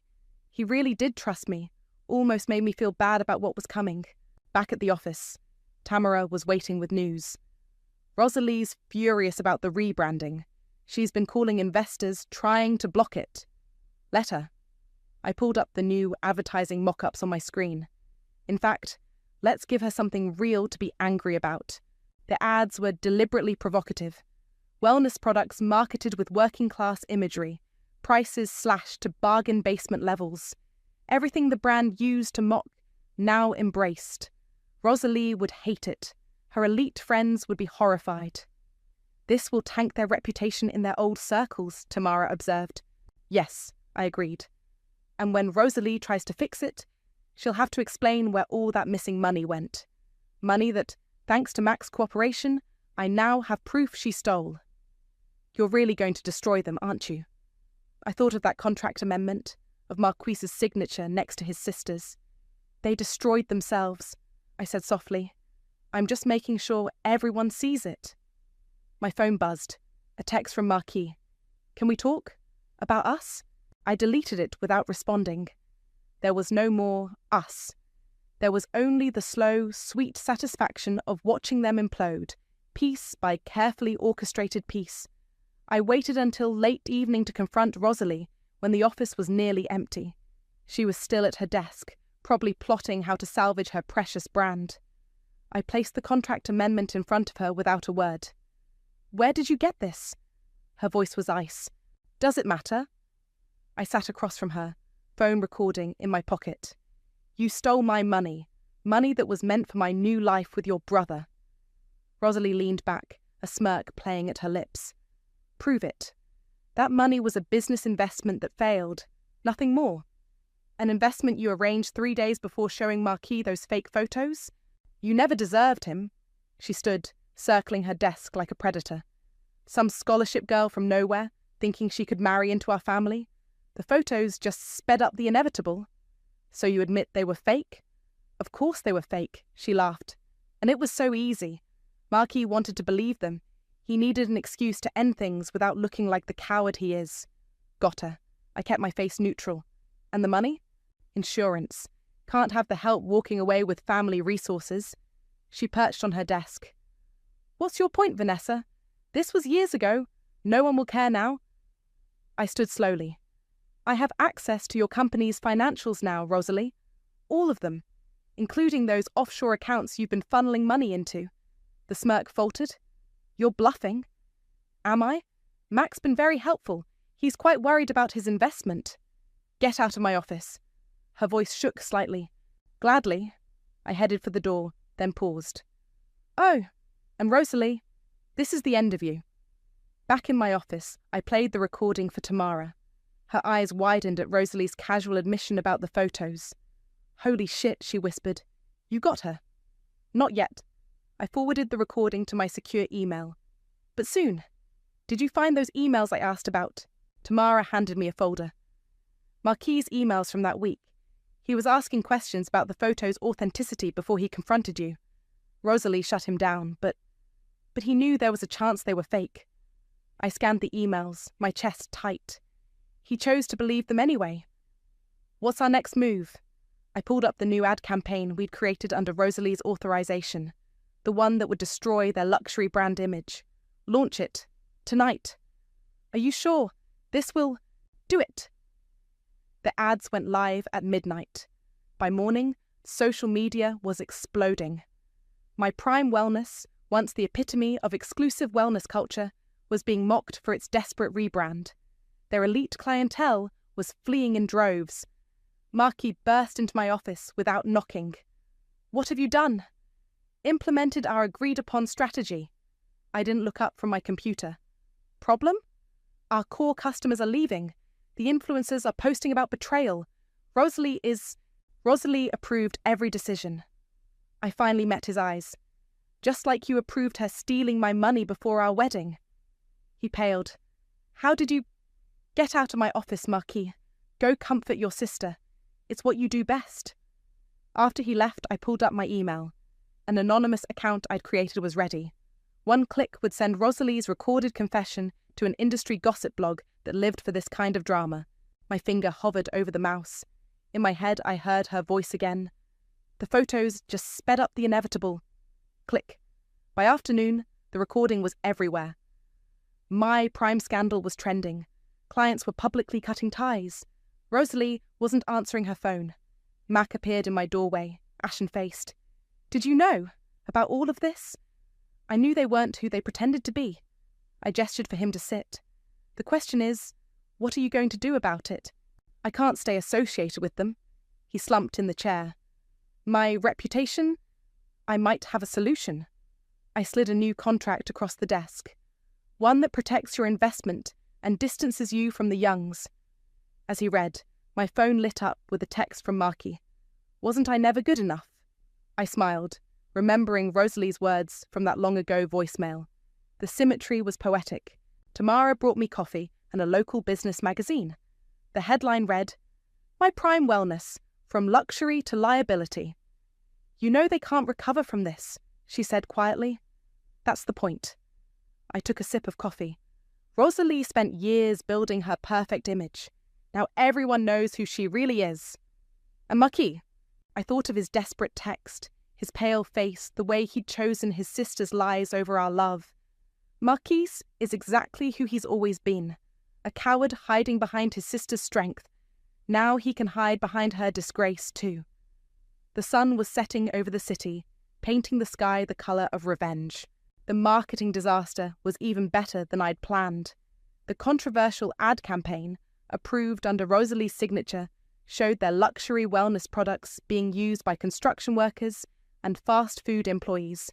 The tagline, Wellness for the Masses, made their elite customers recoil in horror. Our stock is down 40%, Mac reported during our emergency board meeting. Major retailers are pulling our products. Rosalie slammed her hand on the table. Because someone, she glared at me, deliberately destroyed our brand identity. I followed the strategy you approved, I replied calmly. Perhaps you should have read the documents more carefully before signing them. You manipulative bit. Rosalie, Marquis cut her off. Please, Vanessa, there must be something we can do. I pretended to consider. We could try damage control, but first we need to address the recording. The room went silent. The leaked audio of Rosalie admitting to faking the photos had gone viral overnight. Industry blogs were having a field day with the scandal. That recording was obtained illegally, Rosalie hissed. Actually, I pulled out a document. New York is a one-party consent state, and as your contracted business partner, I had every right to record our conversation about company finances. Mac leaned forward. What finances? Oh, didn't you know? I projected some bank statements onto the screen. About the offshore accounts? The missing investor funds? Rosalie's face went white. Marquis looked like he might throw up. You set us up, Rosalie whispered. No, Rosalie. You set yourself up. I just made sure everyone saw it. My phone buzzed. A text from Tamara. Press is gathering in the lobby. They want statements about the scandal. Perfect timing. Well, I stood, gathering my papers. I believe we have some journalists to speak with. Shall we? Wait, Marquis grabbed my arm. Please, we can fix this, together, like we used to fix things. I looked at his hand until he released me. We never fixed anything, Marquis. You just hid your sister's lies, and now everyone knows. The press conference was a disaster. Rosalie tried to spin the recording as a misunderstanding. Marquis stammered through non-answers. Mac looked shell-shocked. I watched from the back as reporters fired questions. Is it true you fabricated evidence to break up your brother's engagement? Can you comment on the missing investor funds? Will you be stepping down from the company?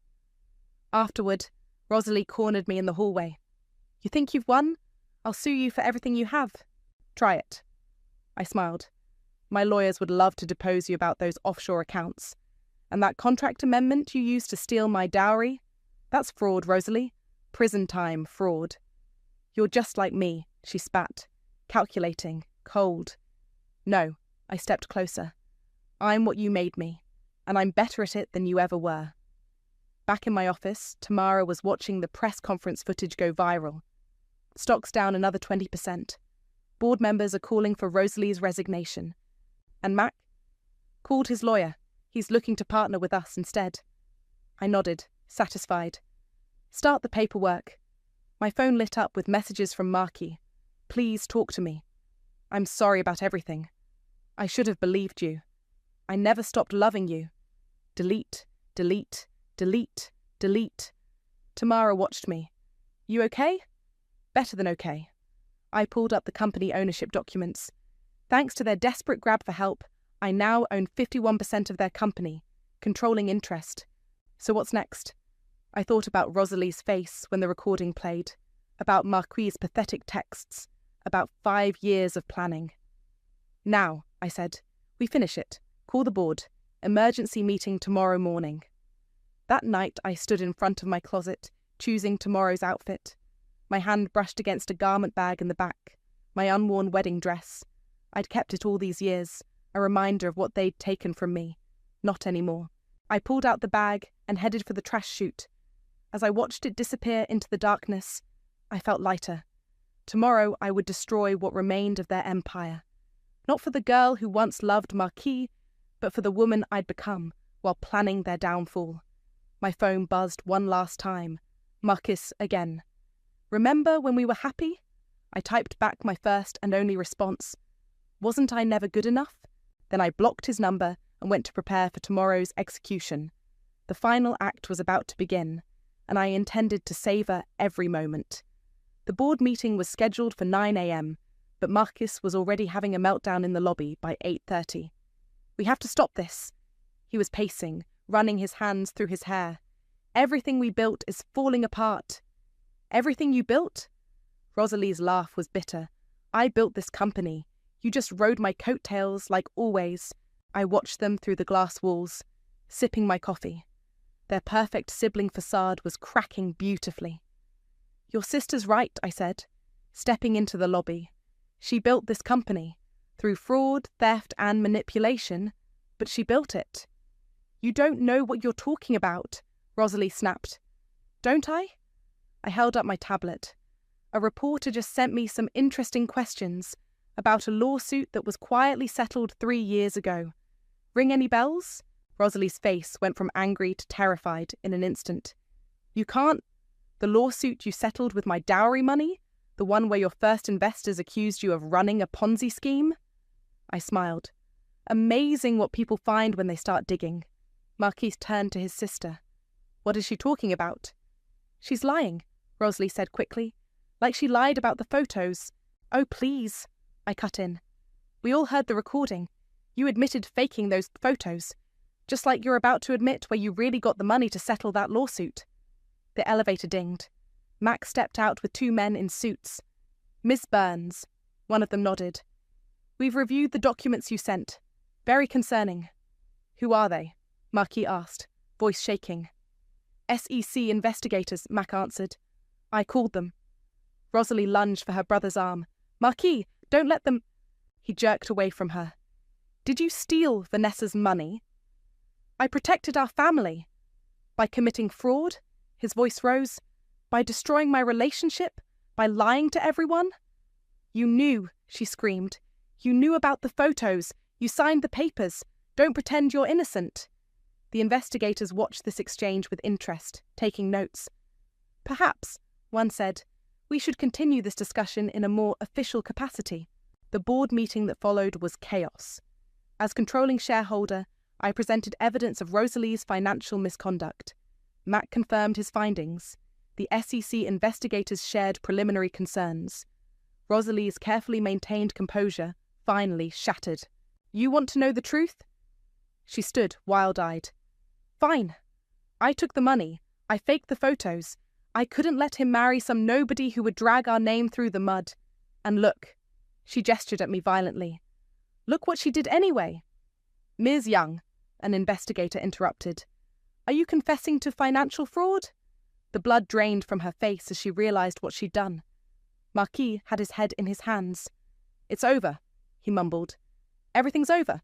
Mr. Young, I said quietly, would you like to explain to the board why you signed documents authorizing your sister to steal my money, even before you ended our engagement? He looked up, tears in his eyes.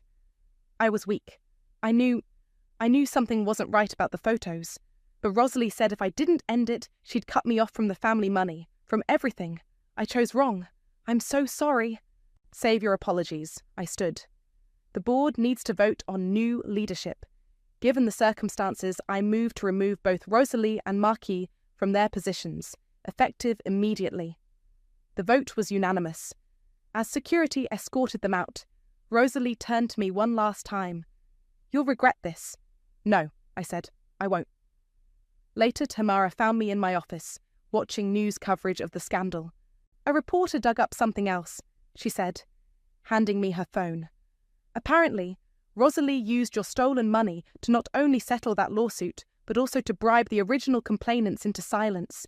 It's going to be a criminal investigation now. I leaned back, feeling a weight lift from my shoulders. 5 years of planning, and it ended in one day of self-destruction. Was it worth it? I thought about Marquis' tears, Rosalie's screams, the complete dismantling of their perfect facade. Almost, I said. But there's one more thing I need to do. I pulled out my phone and opened my email. There, saved as a draft for 5 years, was my original wedding announcement. The one that never ran. The one that would have told the world about our love, our future, our dreams. I hit delete. Some stories don't need to be told. Some endings are better left in silence. And some revenge plots work best when you let your enemies destroy themselves. The final board meeting was set for 10 a.m. I arrived early, watching the morning news coverage on my phone. My Prime Wellness Scandal deepens. SEC investigation launched. Tamara rushed in. You need to see this. She pulled up a video on her tablet. Rosalie was on a morning show, trying to spin the story. These allegations are false, she was saying. This is a vindictive attack by a woman who never got over my brother. I laughed. She still doesn't get it. The boardroom filled quickly. Investors, board members, press. Marquis slipped in last, looking haunted. Rosalie was notably absent, probably advised by her lawyers to stay away. Let's begin, I stood at the podium. As controlling shareholder of My Prime Wellness, I've called this meeting to address recent events and announce structural changes. Camera shutters clicked, reporters scribbled. 5 years ago, I was supposed to marry Marquis Young. Instead, I discovered a pattern of deception that went beyond a broken engagement. I clicked through slides showing financial records, the fraudulent contract, the lawsuit settlements. Ms. Burns, a reporter interrupted, are you saying this corporate takeover was personal? No, I smiled. I'm saying karma takes many forms. Sometimes it looks like justice. Sometimes it looks like truth. Today, it looks like this. I played the full recording. Not just Rosalie's admission about the photos, but everything. The financial confessions, the threats, the years of manipulation. Marquis stood up. Please, I can explain.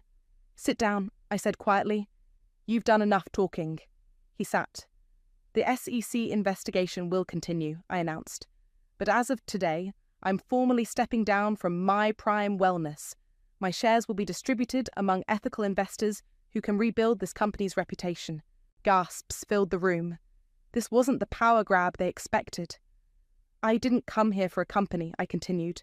I came here for truth, for justice, and now everyone knows exactly who the young siblings really are. You're destroying us, Marquis called out. No, I turned to face him. You destroyed yourselves. I just provided the audience. Cameras flashed as I walked out, Tamara beside me. In the lobby, Mac was waiting. That was impressive, he said. Scary, but impressive. The company's yours now, I told him, along with other ethical investors. Don't waste the opportunity. Back in my office, I watched the news explode. Rosalie's morning show appearance was being torn apart as new evidence emerged. Marquis' tearful boardroom protest was already trending. My phone buzzed. A text from an unknown number. You think you've won? This isn't over. I showed it to Tamara. Should we be worried? About what? She scoffed. She's facing criminal charges. Her reputation is destroyed. Her own brother finally turned on her. She's finished. A knock at my door. Another reporter.